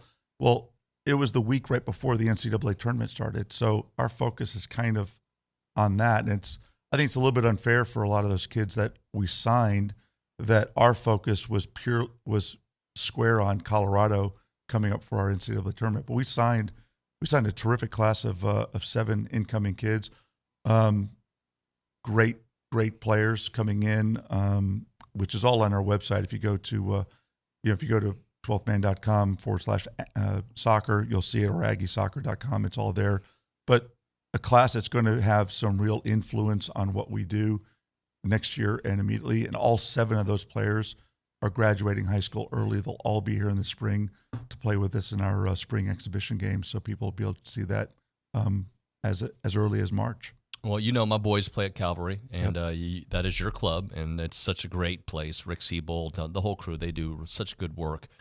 Big soccer tournament coming up, golf tournament coming up. Yeah, so we do a charity golf classic, and this is a way for us to raise money for families here in our town. And this is a way for us, you can see on the screen there. This is real simple. CoachGGolf.com it will link you to this, and we raise money for local families, and all the money raised from this event stays in this town and helps kids in this town. And it's a way to help kids play soccer, and it helps them in the benefits of what playing competitive sports. And all of us who grew up playing, whether you played basketball or baseball or soccer, just think of what those lessons learned did for you in growing up, and that's what this does. So there's the golf tournament. We still are looking for about 4 or 5 more foursomes. We play out at Traditions Club. Great time. It's a great excuse for you and 3 buddies to come out and drink beer and have a good time on one of the best courses in Texas. It's on December 4th. It's a Monday coming up in just a couple of weeks out at Traditions. Go to that website. You'll see that you get a chance to sign up there. It's a great cause. There's also a live auction, and there's some great items on there. There's some prizes, there's some trips, there's some great things on there. And again, 100% of the money raised for this helps families right here in this community. And TexAgs has been a big supporter of Cavalry. They are the name sponsor across the chest. So you think of some of the great clubs around the world, and TexAgs is right there. And this is a club that is all about Bryan College Station. Yeah. And so the sponsor on the front is TexAgs. And so in this club, it's all boys. It's not a girls' club. That way, it doesn't have any kind of conflict of interest for me. And I'm a volunteer for it, and I'm the volunteer president of the club. And I give my time to try to help out these boys. And again, it's all about the relationships that we're trying to do for these boys. And when the boys play in these leagues and tournaments around the community, they see TexAgs and they know that that's this community. They know it's the Texas A&M community, and specifically here. And on the back, it's about the city of Bryan. Yeah, it's Visit Bryan. So it's been awesome. The club has grown from we had 4 teams initially. We've got 20 teams in the club right now, and it's I'm glad that your boys are experiencing it. My boys grew up playing in the club, and the people involved in it are just spectacular. So please, I hope people will go in, and even if you just go in, bid on some items in the auction, make a donation. It's a great cause, and it supports a lot of families here that couldn't participate in athletics for their kids, and it's all for good things. My daughter Annalise was wearing one of my hoodies to school one day, and a bunch of boys were like, "What are you doing wearing our soccer club hoodie?" And she's like, "It's my dad's company." And sweetie, it's not my company. That being said, it was cool that they take ownership in that. Coach G, congrats on a great season. Thank you so much for making me part of the broadcast, and we'll do it soon. All right. Well, with it being Thanksgiving, a lot to be grateful for. I'm really grateful for you. Grateful for everybody at Texas A&M.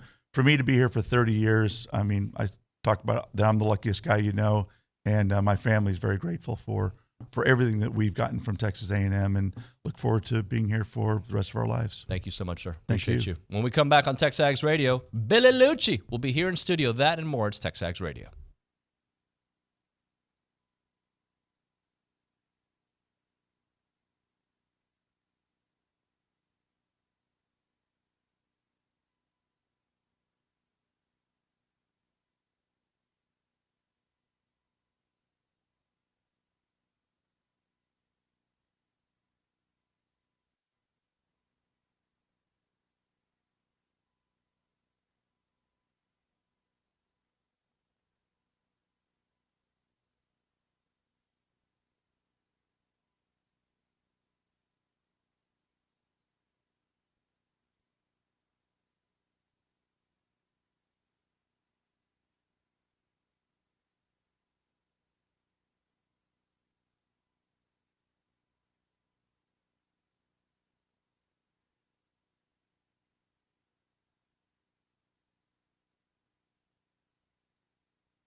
Welcome back.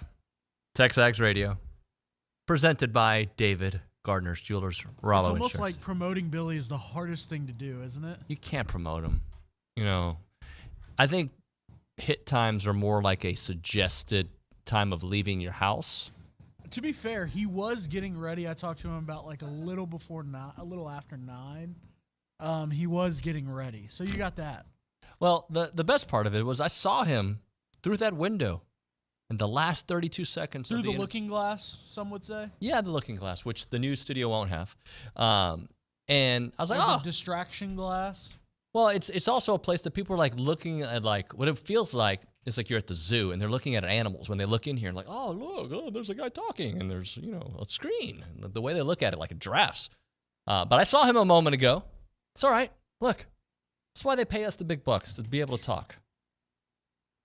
And I got nothing for you. We go to the Angry Elephant News and Social Center. The Jolly Princess, Kennedy Cavan. Kennedy. Hey. Hey. I ran didn't bring my laptop. So that's 2 days in a row that's happened at the social center. That's David, kind I of do have a question unacceptable. for you that I asked OB earlier, if we're just killing time. Sure, by all means. What position would you play in football if you were a football player? All right, well, that question has many layers to it. Okay, well, let's just peel back the first. We don't have to be an onion here. Oh. I think I see William coming. I have a Kay Nagley bringing me. I'm going to say wide receiver. That's an interesting take. Why? Well, I mean, if I'm playing against a bunch of 5'10" guys, middle linebacker. If I'm playing against those big dudes across the street, wide receiver. Okay, I understand. Yeah, so there you go. Thank you for your answer. Thank you for, bringing your laptop to the segment. Kay actually brought me my laptop. By the way, the winner of the TexAgs coffee, can you Yes. make sure we get that information to the front desk, please? Yes, I sure will. And ladies and gentlemen. Hello, my friend, we meet again. Creed guy. Been a while, where should we begin? How about some coaching? Well, the people are like, they are tuning in at 9:35 for breaking news, which isn't here. So, welcome into the show, Billy. I was about to do another line, but you cut me off. Well, you know why? It's very hard to get some words in sometimes. Is it trailer or jetfish? I don't think it's either, but sorry to squash the jedfish. Who do you think Might it be would be? turning jedfish into dead fish. And now everybody will run to Twitter. Run to Twitter. Go to Twitter. Breaking news. A source tells me. It's hard for you what to I get heard a on word in radio. edgewise, and I'll just leave, and you guys can just sit here and randomly speculate like See how you you love to do. Hey, I just turned it back around on you. Nice beard, by the way. Thank you. Thank you. See, I mean, I like it. You look good when you're not so clean shaven. Yeah. Yeah. You look like you could go fight a little MMA, UFC. Go There's a roll couple of people around. recently that I think I would fight. No Yeah. doubt. But I am turning over a new leaf. Who are you trying to fight? There's these just days? people it's not even my fights. There was somebody on Twitter yesterday. Who was it? I forgot who. And somebody came at them and they used bonfire and they were rude. I'm like, you know what? I'm gonna investigate this homeboy who seems to be a lawyer in Austin. And I said, you know what? I'm turning over a new leaf. I'm not fighting people anymore. Nice. You're like the Liam Neeson of Twitter. I like that. What does that mean though? Like I don't tweet. They do something and you go. I will find you. I will find you. I will. By the way, Taken one of my favorites. I can watch that and repeat. It's really good. Really good movie. All right, and I would not fight SEC Mike. I still think I was right in that argument. I see that legalized at Ags. I like SEC Mike. We're now friends. He was right. He wasn't right. He wasn't all on board with. He didn't believe Jimbo could get it done here. That part he was right about. He ended up being right, but he wasn't right about Pittman. It versus really him. was close to going either way at the time it started. Well, that was like 2020, but people they'll pull up anything I've said about Jimbo, and it's like, look at this, and you know me, like I don't care, like I like to go back and forth, but the reality is it doesn't like cost me any moments of my day, but even if I was dead ass wrong, but a lot of what was said about Jimbo was he almost got it.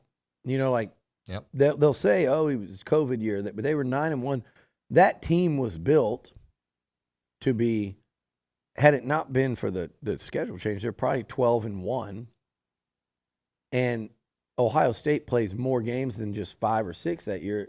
They have more of a chance to lose and A&M be in the playoff. And we said a million times, COVID is what kept Trevor Lawrence from playing against Notre Dame. It's the only reason A&M wasn't in. But then the next year they were, sitting at just outside the top 10 in November. Mm-hmm. They were that close, and they didn't get it done. But SEC Mike, he got you, and he just took the high road, and he listened, and you ambushed him. I told him what we were going to talk about. I've got your. No, it was an onslaught, but it was my finest and worst moment at the same time. But SEC Mike is probably one of the nicest guys. Great guy in the business. Great guy. But he was wrong about Pittman versus Jimbo. He was very wrong about Pittman. Yes. And he was wrong about Pittman v. Jimbo. That's what the fight was. Yeah, but it was an ambush job. And I've had your back, Yoda, on every single feud you've been in, just like you have mine. Well, it was like who else? Side feuds, like when Yeah, you don't have many feuds. No. But I'll have your back on all I know feuds. you have my back. If we went to war, you have me, yeah. But on that one, that is the one time you did say, I said, yeah, I might have SEC Mike's back. But he was wrong about Pittman versus Jimbo. And at that time in 2021, we were just a few months removed from an Orange Bowl. Like, it's not now. Yeah. But he was right that Jimbo didn't work. I was wrong. I believed in Jimbo up until, I think up until the Tennessee game. And that's when, right before the game, I was like, I don't know if they're going to get it done. You know,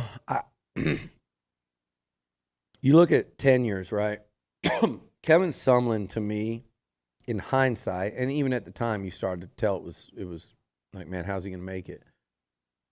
In hindsight, Sumlin, to me, obviously UCLA was the death knell, but there's always something before that where you go, man, they're going to have a really hard time making it out of this. For Sumlin, it was the old Mississippi State, Ole Miss. They had seemingly bounced back. They rose up to number 4. It was after the Kyle Kyler thing that seemed like the wheels had come off. And then the next season, they get Trevor Knight in. He's a breath of fresh air for the program and how he plays. They start beating people. They have one loss to Bama, and they're in the playoff field. They're number 4. They go to Starkville. I'm going to sneeze real quick, but nope, never mind. They go to people who have the amazing ability to hold. Oh, no. Sorry. There's some people who can hold it in. It's amazing. So they go to Starkville, and Trevor gets hurt, but people forget they were also down like 14-0. He got injured. It was 14-7. They end up losing that game. They laid an egg in Starkville. The next week, Hubenet gets a start. It's not all that dissimilar to what's going on now, with Jalen Henderson. Not quite, because they weren't on their third quarterback, but they play Ole Miss, and they lose that football game. They have a chance to put them away. They don't. They get beat by a true freshman who's never played a college football game, in Shea Patterson. And that wasn't a great Ole Miss team at all, and that was it. And those 2 games kept you from being in a New Year's Six. They kept you from sitting in the playoff field until the final weekend. A&M would have literally been in the playoff field taking on LSU here at home. So those 2, he never recovered from that. And then the next year, they go lose at UCLA and it's over. In the case of Jimbo, I think the 2, and I said it, I was worried about it at the time, said it, wrote it, whatever. The Alabama-Tennessee. And again, like we said, there's not shame in losing those games, but you could have won them, and it would have changed everything, and none of this would be going on right now. With 100% certainty, none of this would be going on. Probably you win one of those 2, and Jimbo Fisher's still coaching here. And you might be in a world where one of the 3 out of Tennessee, Alabama, and Ole Miss, and Jimbo's still your coach.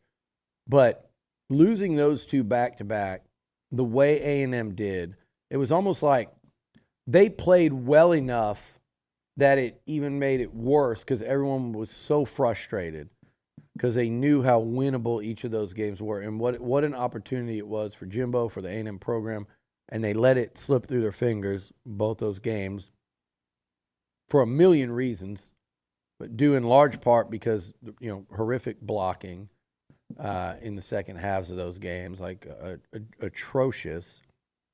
And then it just reminded everyone, like, we stuck with this situation up front, and it hasn't improved. It's improved since, but it didn't at that time.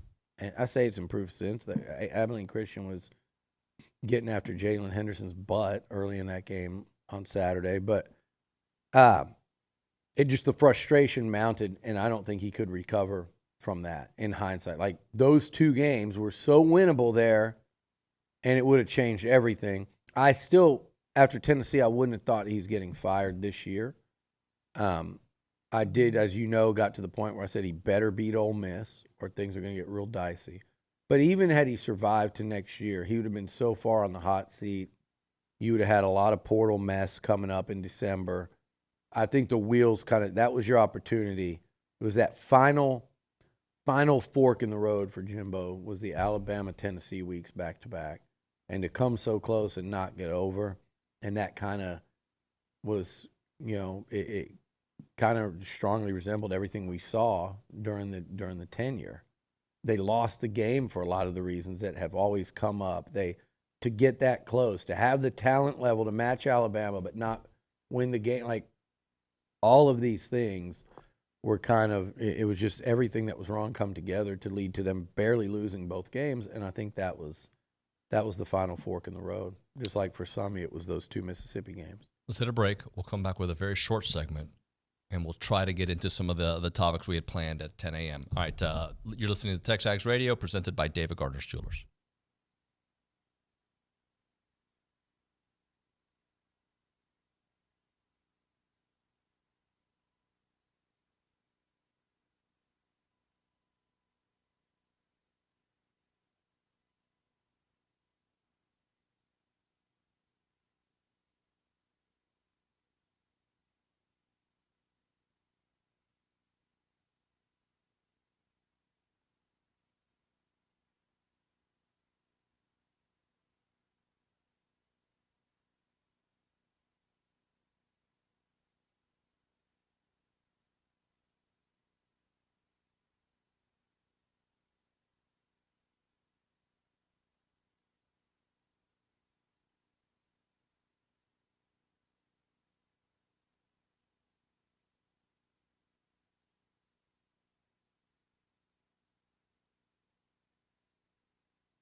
I feel like we're one of those series where, you expect like it to be revealed, like those college football, like who's in the top 4, and you got to wait 20 minutes till you get to it. Billy, you're going to talk all about the coaching search. Oh, wait, we're going to have to wait until 10 o'clock for that part of it. What you think you're getting. I'm doing a write-up later. Yeah? Today about it to Okay, the people that pay, not the people that listen and then run to Twitter. But I think the people that pay run the Twitter too sometimes. They do. Unfortunately, they do. But we're, at least we put it on our site first. And it's not There's just an interesting update. We actually, we can talk about that, just the timeline of everything when we return. Yeah, we're gonna create technology where you can't take a screen pic. Am I saying that right? Screenshot, sorry, of the news. We're creating that technology, so you won't be able to repurpose. Who's creating that? I just made it up. I'm just hoping we do. I was like, Josh is good, but I don't think he's that good. I think that'd be cool, though. Yeah. I think you can in certain places. Yeah, I think you can. I just don't think we can. So this is the shortest segment ever. When we come back on TexAgs Radio, all the news that you want, all of it, every piece of it, next on TexAgs Radio, presented by David Gardner's Jewelers.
Am I the only one that doesn't like Creed?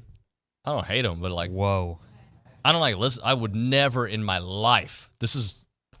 I'm gonna get some hate for this because I already know. I would never play it in my car on my own. I'm on team rock and roll. Yeah, I know. Metal, Look, you know that. There's certain rock and roll songs I listen to, right? But I am never in my life. Isn't this the guy who does this, right? What's his name? Like, I don't know. I can't remember his. Yeah. That's the guy, right? That's right. Never in my life have I been like, you know what, Spotify, Alexa, whomever, let's put on some Creed. Well, here comes Billy. You tell him that. I don't mind telling him. Like, I guarantee you he didn't put on the people that I listen to. So I just said, like, I know you're a big Creed guy. Never in my life have I purposely put on a Creed song in my entire life.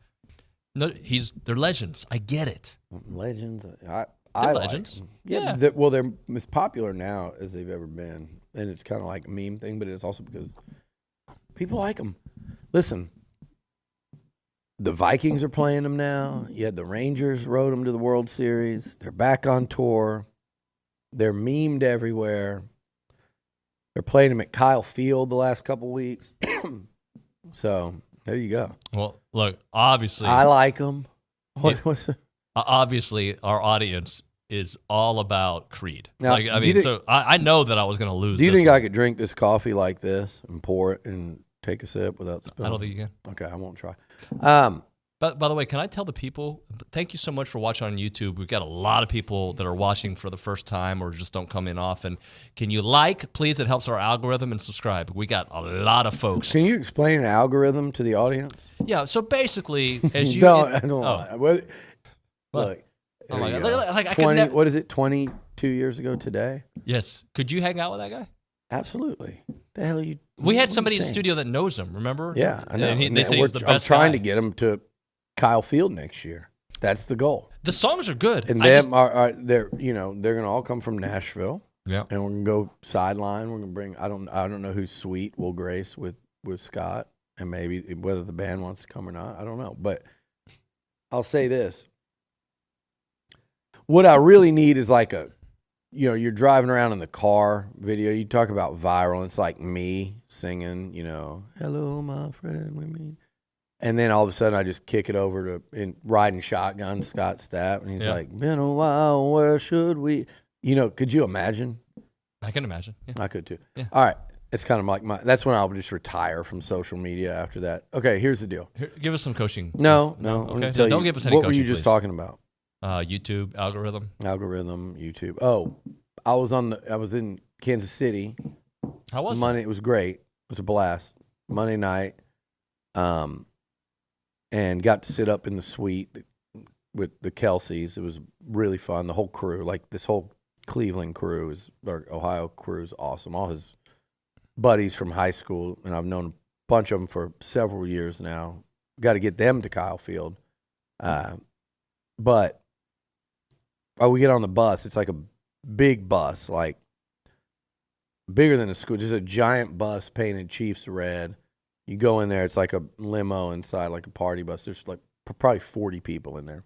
And the first song that comes on when the DJ starts going, Nuño, I hate to admit it, but it was Bad Bunny.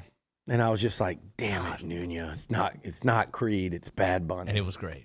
And everybody was vibing. It set the tone. It's like Ricky Martin back in '98. And then the Chiefs lost. Well, that's not why. So, it's not the music. I know you're going to respond kindly to this. People are just like saying on the chat right now, can we talk football already? Enough about Creed. No, we talk. We got this show.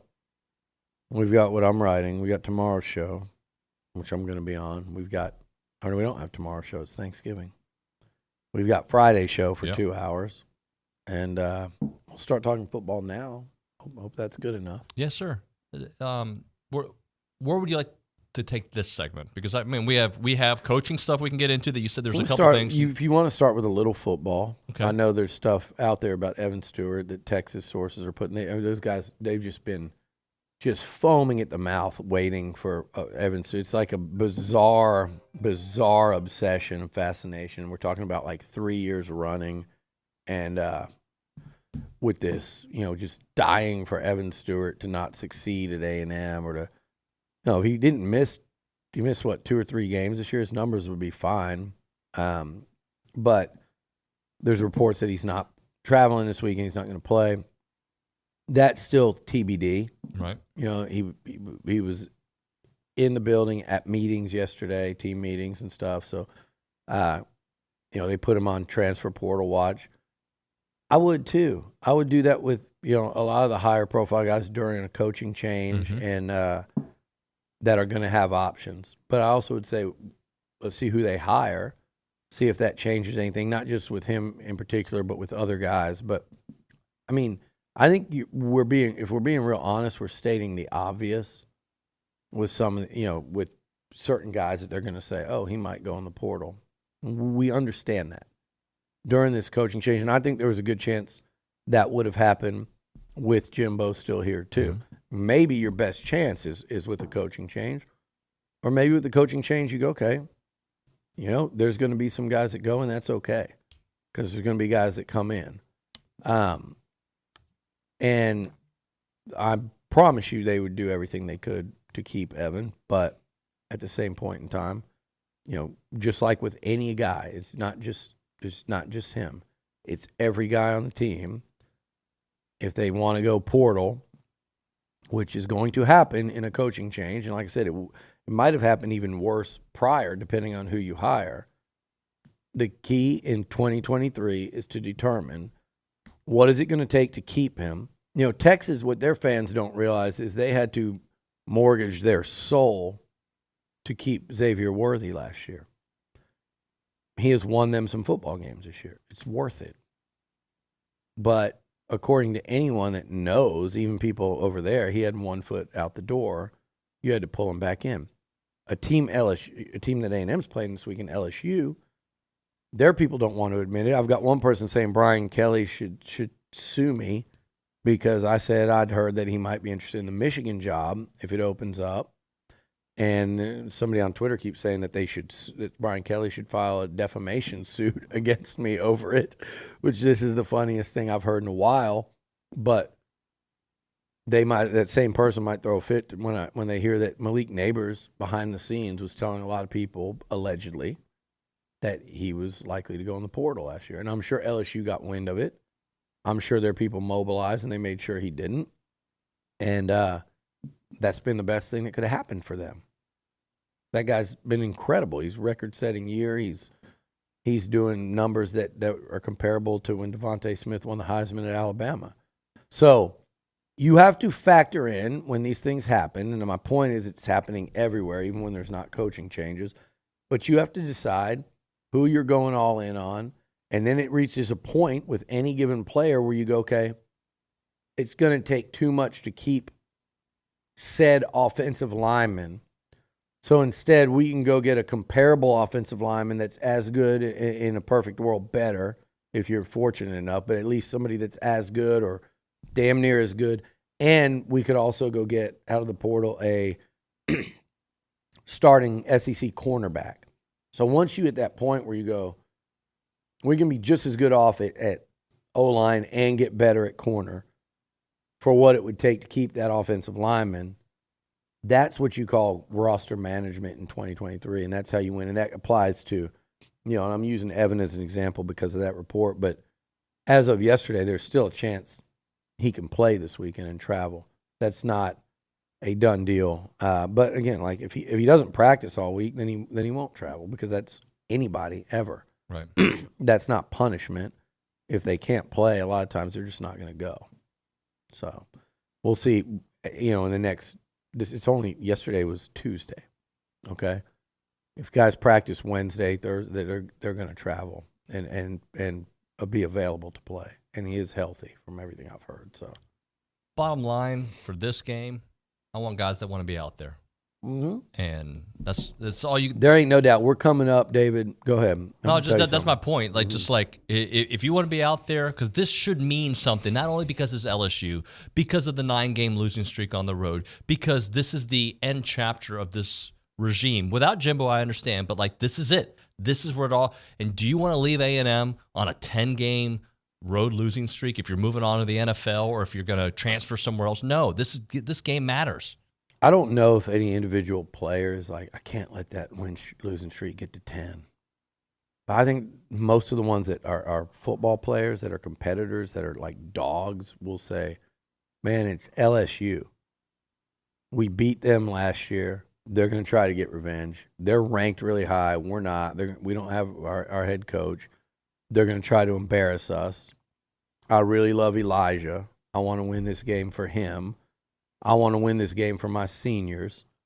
And, you know, I can't cuss on here, but it's like there's a word that starts with F, and I'll say LSU. Like, they think they're going to embarrass us, you know, on national TV. Ain't happening. And there are some guys that will feel that way. And those are the guys that I want on the field. That's who I want on that football field, wear maroon and white on Saturday morning. And that's it. That's it. I don't want, and this is not at any other given player, but I don't want anybody else. If I'm in that locker room, I don't want anyone getting on that bus with me and leaving that hotel that doesn't have that mindset. I don't want any coaches that are like, leave them all behind. It ain't about one kid. And you know, and I hope, because the reports about Evan Stewart, I hope Evan Stewart is suited up and out there and playing. Because when Evan, when he gets out there on the football field, is competitive as hell. I want guys to go out there like Moose did the last 2 years against them. Like Max Johnson would be if that guy could play. Like he would do anything in his body to be able to go play at LSU this weekend. So I want Jalen Henderson to feel the same way and say, I'm playing for Max because I know how bad my guy in my room would love to be out there. I know how bad Connor Wigman would like another crack at these guys, so I'm going to go do it for them. If you don't have that mindset, then sit your ass at home, because there's not enough of that, I think, around here, and that's been part of what's cost them. There are plenty of guys that feel that way, but there are too many that don't, and that's what happens. It's not an A&M thing. It wasn't a Jimbo thing. It is a losing thing. When you lose enough, that happens 100 times out of 100. And that's why these coaches, whether it's Jimbo Fisher, the new guy, Kevin Sumlin, Steve Sarkisian, like you've got, like, I give Texas a hard time. They're barely beating bad teams, but they're going into winning locker rooms. They're going to practice on Monday after wins. They might be barely beating bad football teams right now and lately, but they're winning, and they're going up in the rankings, and they're talked about, and there's good vibe and good energy, and there's a payoff to the work that you're putting in, tangible payoff. That's what these kids this age need and want. So, again, for A&M, they almost did that 2020, 2021. They were about to flip that thing over and couldn't do it, and then it was like the losing sets in a little bit. And it's hard to get it back when you lose it. So there's not enough of the guys that are going to go in there and say, we're going to go into Baton Rouge and kick their ass again. There are plenty, but there's some that probably don't feel that same way. And that's why you weren't able to go win, and why you've lost 9 in a row on the road, and why no one just steps up and says, hey, enough's enough. They try. Anais Smith did after Tennessee. He stood up to the team, and from what I understand, had some pretty pointed comments, some even direct. And guess what? They lost to Ole Miss, but it was one of their better offensive performances of the year, and they fought them, to the final play. They were much better against Ole Miss than they were in some of the other losses. They've played good football since the bye. They actually have. They have. They handled South Carolina, and I know they're not good. They beat the Breaks. They pummeled Mississippi State, who's not good, but they just humiliated them. And then Abilene Christian, obviously, but the Ole Miss game, they played their asses off too, literally to the final field goal attempt. So they've played good ball since the bye. So certain guys have stepped up, and those guys are the ones that are going to have to lead it on Saturday, because A&M's a noticeable underdog for a reason. Jaden Daniels is going to want he's going to want his Heisman coronation in Death Valley. Last time I saw that, it was a guy named Joe Burrow. And Now, that was a much better LSU team, obviously, and it was a worse A&M team. I think it was actually worse, even though their records are pretty similar. I think this A&M team's better.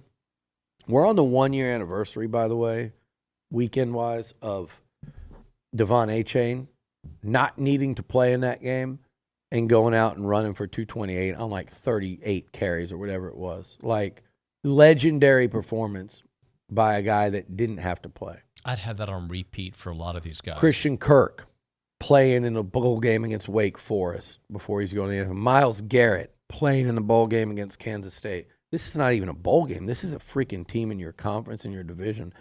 I haven't heard anything about guys wanting to sit, and that's encouraging. These dudes want to play. Practice has been very well attended since Elijah took over. I think they're going to go out and they're going to want to win it, and they're going to play like it. The question is, can they score enough? Can they score enough to keep pace with LSU? And as good as this A&M defense has been this year under Durkin, they've been really good. I wouldn't say great, but really damn good. I mean, look, they're a top 10 defense. That does border on great. The end product, David, is the end product, right? How many games have they given up a touchdown or less? The end product is the end product. This has been a really good defense. If you're a top 10 defense in most departments, you're bordering on great. But they have a weakness, and that weakness does not match up well with LSU's strength. And A&M's strength is getting to the quarterback and disruption. And this quarterback's strength with 1,000 yards rushing, whatever he's got, is avoiding that type of pressure. So it's not a very favorable matchup for the Ags at all. I didn't think Ole Miss was a favorable matchup. And look what they did. You know, they went out and scored what? They scored 38. So I think you just have to contain LSU. But that matchup on the island versus Neighbors and versus Thomas and Jaden Daniels, that's going to be problematic. So can they score enough? We'll see, because that LSU defense is bad. This is typically recruiting country, brought to you by Caprock Health, a faster patient-centered revolution in care with 2 ERs in the Bryan College Station area, the original 24-hour ER in South College Station on William D. Fitch, and the full-service hospital with ER in Bryan on Briarcrest, online at caprockhealthsystem.com. All right, we will have a little bit more. Billy's got, what, you got another segment in you? Yeah. All right, we'll do that next. We'll do coaching. TexAgs. Hey, there you go, TexAgs Radio.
The Crediac in the background.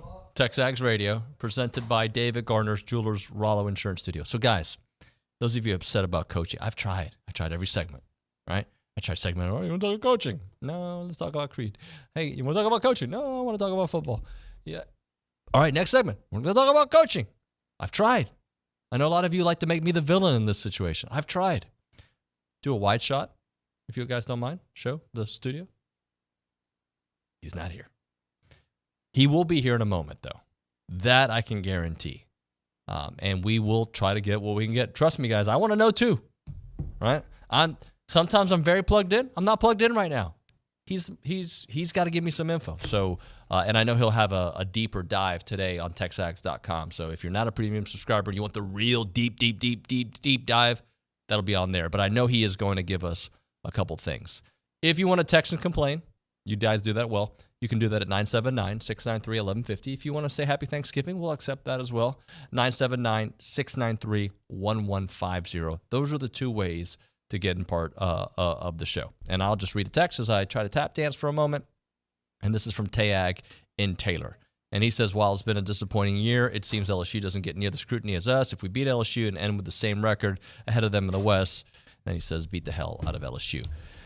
William, you said the one thing you were willing to talk about was timeline. I'm willing to talk about more than just that, but I'm not giving away. So here's the timeline-ish thing, Dave. I think you're going to talk about the next, like right now, as we sit here on Wednesday, day before Thanksgiving. I think today, even yesterday to a degree, yesterday and today, I know the goal was to really narrow it down now. So Ross and Justin Morris playing a big part in this, and those are the two that are kind of spearheading this search. I think right now, as we speak, like today, yesterday, they're narrowing that thing down to a couple, maybe three. From what was a very wide net early, kind of down to, let's say, a large handful. Small handful would be what, like 3 or 4, 5. More than that. And I think now they vetted everybody, and I think the decision will be, okay, we're going to go after this guy, and we're also going to continue to recruit or interview, carry through to this process another candidate or two. So I'm saying, like, as of today, probably you're looking at 2 or 3 guys emerging. I think from what I've talked to of other coaches around the country, assistants, at every level, all the way up, all the way down, agents, the whole works. That's the expectation, and it's kind of almost what they've been told as well, is it's going to narrow down to kind of a couple, 3 finalists by right about now. So that goes both ways, too. That goes for the A&M side, and the other coaches are like, they've got other options, too. And they also have programs to lead, and they're like, hey, if this, carries on, we're going to focus on what we need to focus on. This might be too direct. And it's fine. But does that mean it doesn't matter what happens this weekend, games-wise? Because there are names that we've heard. Say Kalen DeBoer. Okay. Who I think is still a candidate. It does matter. Yeah. I mean, he's in the Pac-12 championship anyway, but like coaches that have an opportunity for playoff berth, let's take him for example. That's a tough one, right? Because he's not leaving.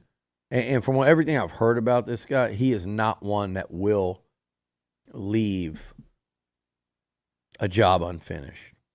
And he's also one that will not allow himself to be distracted while attempting to complete this storybook, achievement, in Seattle. Because of that, if he was your guy, you'd have a tough decision. I know it's easy to say, you don't worry about, you figure it out. And I get that. And I'm one that always says that. You figure it out. But like if Dan Campbell, and he's not in it, he said as much. I told everyone he wasn't going to be in it. Just like I told everyone Lanning wasn't going to be in it when we had people on this beat saying Lanning was the guy. It was just a matter of There was never like even remotely. It wasn't even. It was so far from true, Nuño. It would be saying like me saying you were wearing an astronaut costume right now. It's just not even. It's in the car. Actually, you do have direct access to it with your brother-in-law. Or, that's him. Yeah. He was the astronaut. So, with a guy like DeBoer, I said that about Dan. Like, oh, if you could get Dan, you'd wait till after the Super Bowl and figure it out. You can't. But my point is, like, if you knew you were getting DeBoer and he would sign like an MOU and like have something in right, even then though it would be scary. But if you knew you were getting him or you felt as certain could be, then yeah, you'd wait, you'd figure it out. But the risk you run if you're not certain, I'm saying first you have to be certain he's the guy. And if they reached that point and said, yes, that's the guy, and yes, we are absolutely positive we can get him. And he's certain that he wants but to do if it, you don't have that, I don't think you can wait. Right. I don't think you can wait if you don't have that level of certainty.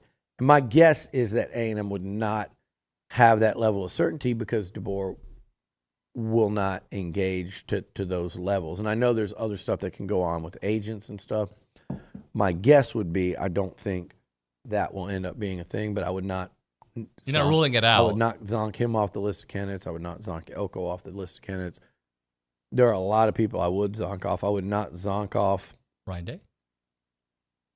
There's Ryan Day smoke, but I'm very skeptical of the Ryan Day smoke. Okay. I'm skeptical that that's not agent drumming up stuff. But I do think Ryan Day. I will continue to include Ryan Day as a candidate. That's not who I would expect them to land. Although that one, there's enough smoke where I'm like, go lose to Michigan and see if that gets interesting at all. I think there's a couple people that are, in my mind, are way more likely than Ryan Day, one of which I won't say today, but I will mention some. And by the way, it's not Matt Rule. That was one that I mentioned him in that big list, and people kind of zeroed in on him. These one-year guys, like, see, to me, if this coaching search were a year ago, if I'm A&M, I'm going full tilt at Luke Fickell. Yeah. Just the substance and what he's about. And I don't know what's going on. Maybe he just made a really bad hire with Phil Longo from North Carolina. Didn't seem to fit that hit you in the mouth mantra that he brought with him from Ohio State to Cincy. They haven't had a great year at Wisconsin. To me, I would have called and kicked the tires and been told no. And I think guys like Rule and Fickell they've been very thorough across the street. Like, me to sit here and say it, if you want to feel good about something, everything you've probably thought of, I've confirmed and I keep that they've thought of. Like, I don't want to feel like a search went by with there was a stone left unturned, and I do not feel that way right now. So, like, I'm not saying for sure, but like guys like Fickell and Rule, even though they've only been at their schools 1 year, they probably look at A&M and go, damn, if this was a year earlier, I'm there. Hell, Lanning might have been, because that $20 million buyout went up to like 50 with the Phil Knight stuff and then Nike. Prior to that, you might have been able to get in and have a chance with him. But right now, you looking at those guys they're probably like, damn, I could have been at A&M. Much better chance to win than where I'm at now, Nebraska, Wisconsin. But the problem with those buyouts is they're so early in the contracts, you would pay an absolute arm and leg just to get them, like way beyond like, I think Rules is a little bit lower, but some of these coaches will be like, man, I love this. I love what you guys can do. I love the idea. I signed on for 6, 7, 8 years with this administration, with this athletic department, with these people here, with these fans. I signed for 7 years. It's hard to just up and leave after one. Yeah. I was told Lanning's kind of the same way, just with Phil Knight. Like, he's been so good to him and so generous and giving, and all that dude wants to do is win. And there would be, even without the buyout, Lanning would have a very hard time being the third straight coach to kind of leave Oregon after a couple years. And so there is some of that element too. Jed Fish is a name that keeps coming up. And, and there's a world where Arizona could be playing for the Pac-12 title a year after going 1-11. There's smoke towards him in Florida if Napier were to be let go after just 2 years. Everybody, I'm just saying, I don't think it's him. I think there's way too much smoke. Way more smoke than there should be coming from within our own fan base. It's like the crap just takes on a life of its own on Twitter. Yeah. And I feel like then it spreads out into like even conventional media, and people don't even know where they hear crap or where it really is sourced from, and then they just start saying it and blabbing it themselves. I've seen that a million times, and I think that's what we're seeing here with that one too. Yeah. So I think you have to be careful too. Like, I like what they're doing over there, and I think I've heard a lot of good things about him, and I talked about him. I'm like, look, that guy's a rising coach. I talked to people around the Pac-12 that said, hey, that's the hardest team we had to play against. With that said, I just don't think it'll ultimately be him. And I do think you have to,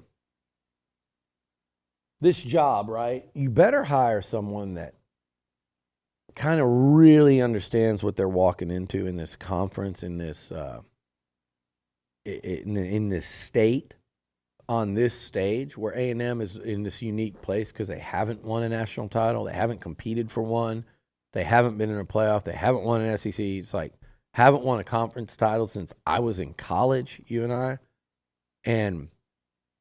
But yet at the same time, the expectations are here. The commitment level's here.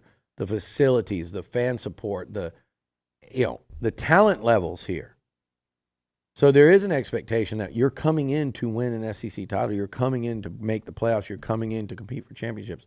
There is a certain bigness to this thing that not everyone's cut out for. And that's not arrogant. That's not, hey, A&M, what are you talking about? You guys have never won anything. Get that like out of your head of trying to like catch me or anyone else that talks positively about A&M. Everyone understands the lack of history and championship success.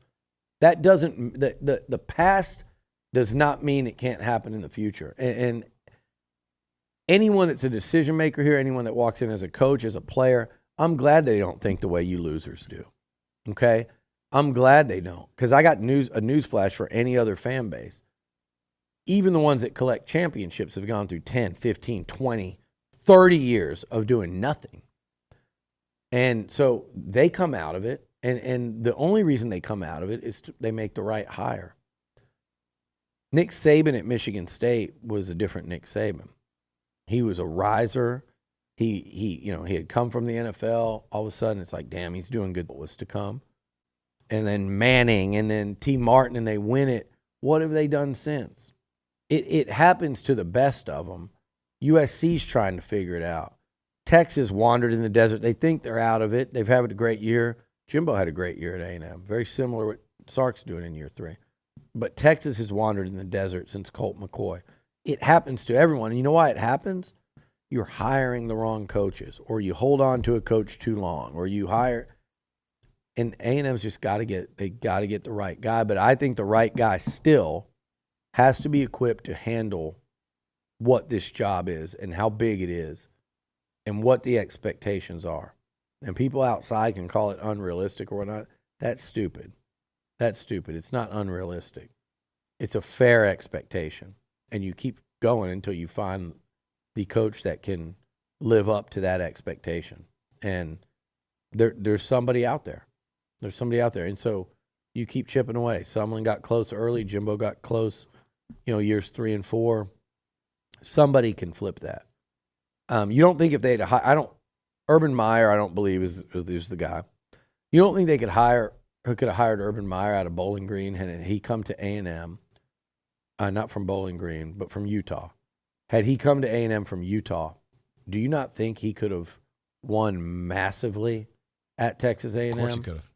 Do you think if you'd have hired Nick Saban from Michigan State, would he have failed at Texas A&M? No. I mean, so you just have to find the right coach.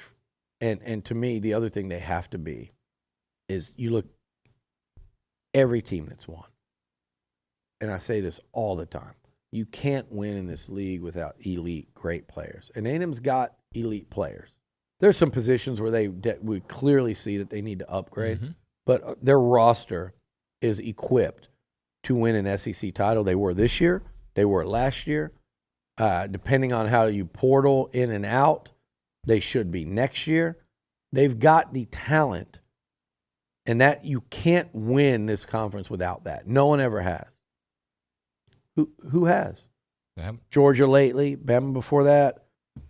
LSU in 2019, the other LSU teams, Auburn with Cam Newton and Nick Fairley. And then the one team that did was that 2013 Auburn, but still they had NFL guys all over that roster.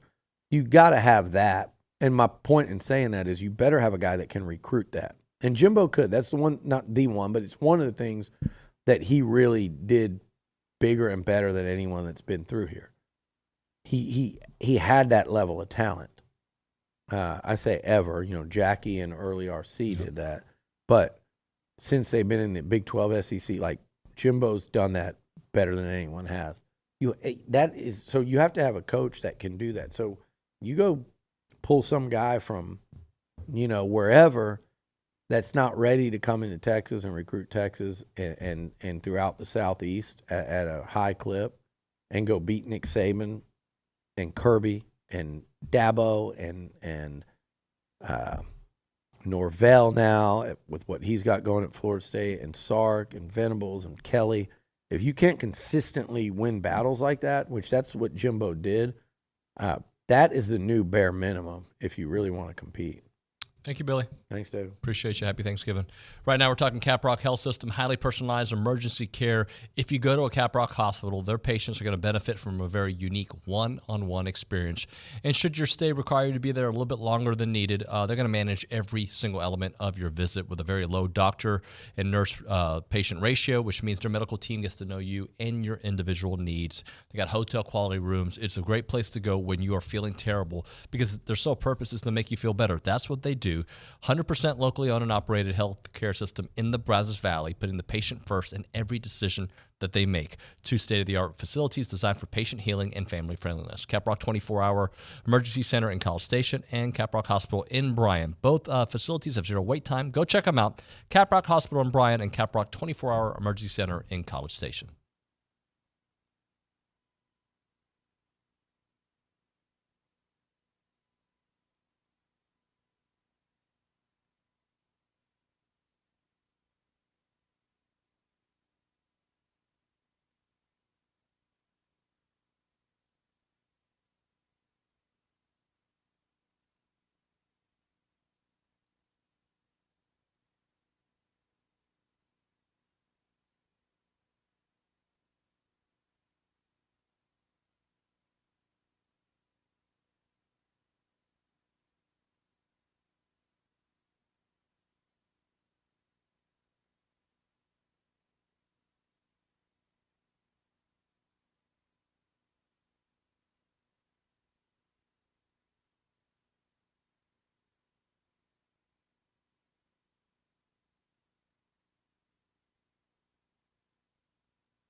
TexAgs Radio presented by David Gardner's Jewelers. Let's go to the hotline, the Brian Foley Law Hotline, where we talk to Peter Burns, brought to you by our good friends at Blue Delta Jeans. PB, what's up, man? Good morning.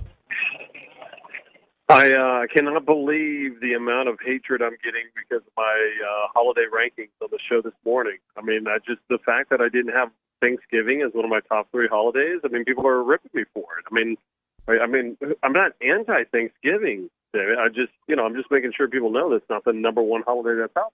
All right, so give me your top 3. I didn't get to see this, unfortunately.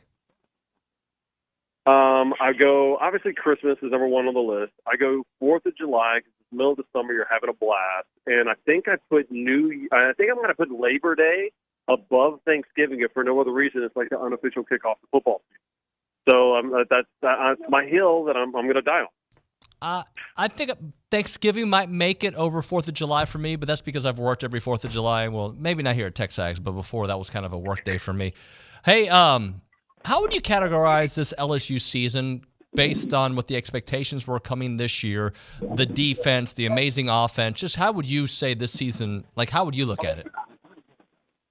I mean, an illusion. And what I mean by that is the fact that, hey, obviously they should be in better shape. They should have been, I think, a 10-2 team at worst if the defense had any kind of heartbeat.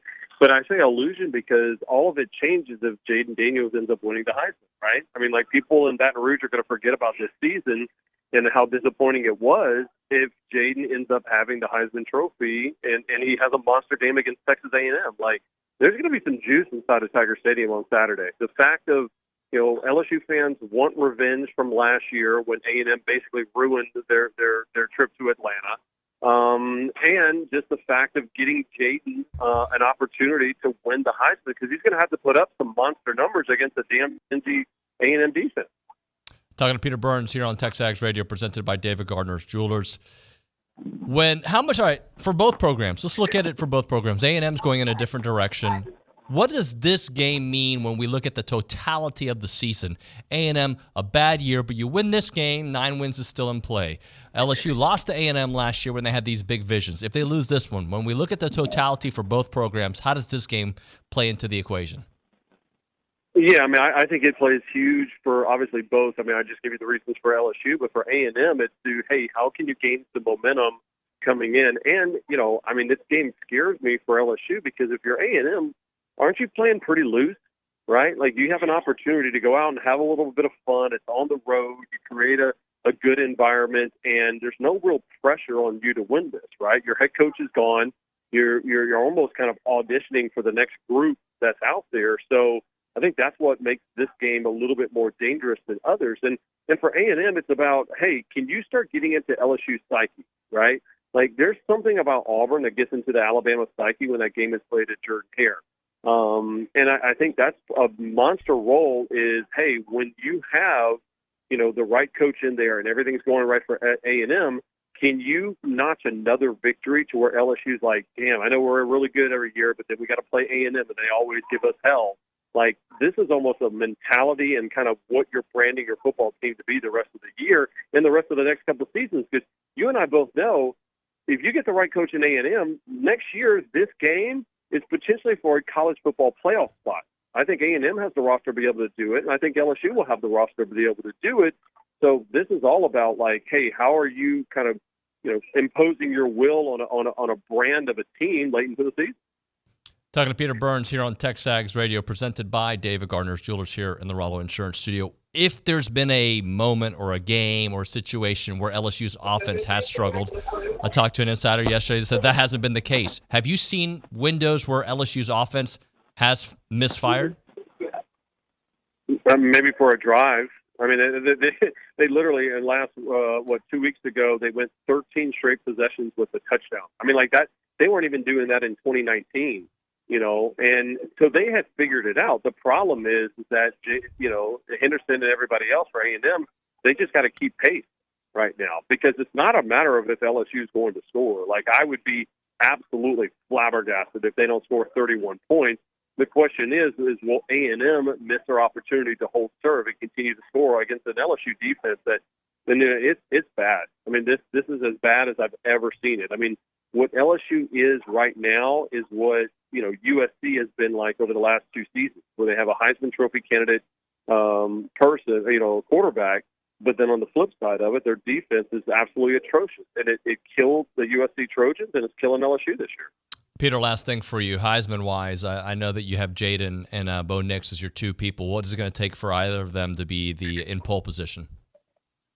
Yeah, I mean, this is a box score game because I guarantee you, if you're a college football fan, if you're a Heisman voter, you're going to be tuned into Michigan, Ohio State, which is kicking off at the same time. So there's going to be a lot of people that don't look at how Jaden plays, but mind you, just looks at the box score. And so I think that's how a lot of people are going to look at it. I mean, I think it's Jaden to lose right now. Or actually, I wouldn't say it's Bo Nix's to lose. So what I mean by that is not only does Bo have a big week against Oregon State, which will help his resume if he plays well, but then it's also, if he doesn't play well against a good Oregon State defense, that's going to give Jaden Daniels a little bit more credit as well, too. And then even if they do win against Oregon State, they're going to play in the Pac-12 championship, and there's no guarantee that he'll play extremely well there. I think that's why it's neck and neck right now. I mean, I don't see Penix doing enough to get those votes. I damn sure don't see Marvin Harrison doing enough to get those votes. But Carson Beck is the only other interesting one to me. Like, if Carson continues to play good the next couple of weeks, how is he not going to get an invite to New York City? Peter, happy Thanksgiving, brother. Talk to you soon. See you, buddy. See you, man. Peter Burns there on the hotline. Appreciate his time on TexAgs Radio, the Brian Foley Law Hotline. Right now, we're talking about the Association of Former Students. If your organization or business is looking for an opportunity to engage with Aggies, then check out the Association of Former Students. They bring Aggies of all ages together during events held throughout the year. Marquee events like Aggie Ring Day, All Aggie Hullabaloo Gathering.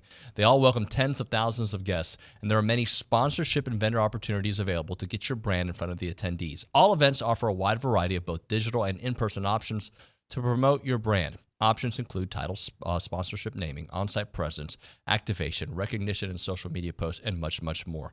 There's also advertising opportunities in both the Texas Aggie Magazine and the Aggie News newsletter, which are seen by over 230,000 people. So if your business is ready to engage with Aggies, choose a partner with the organization that's been supporting the Aggie Network for over 140 years. For more information and options available through the association, email sponsorships@aggienetwork.com.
thankful for a lot of things.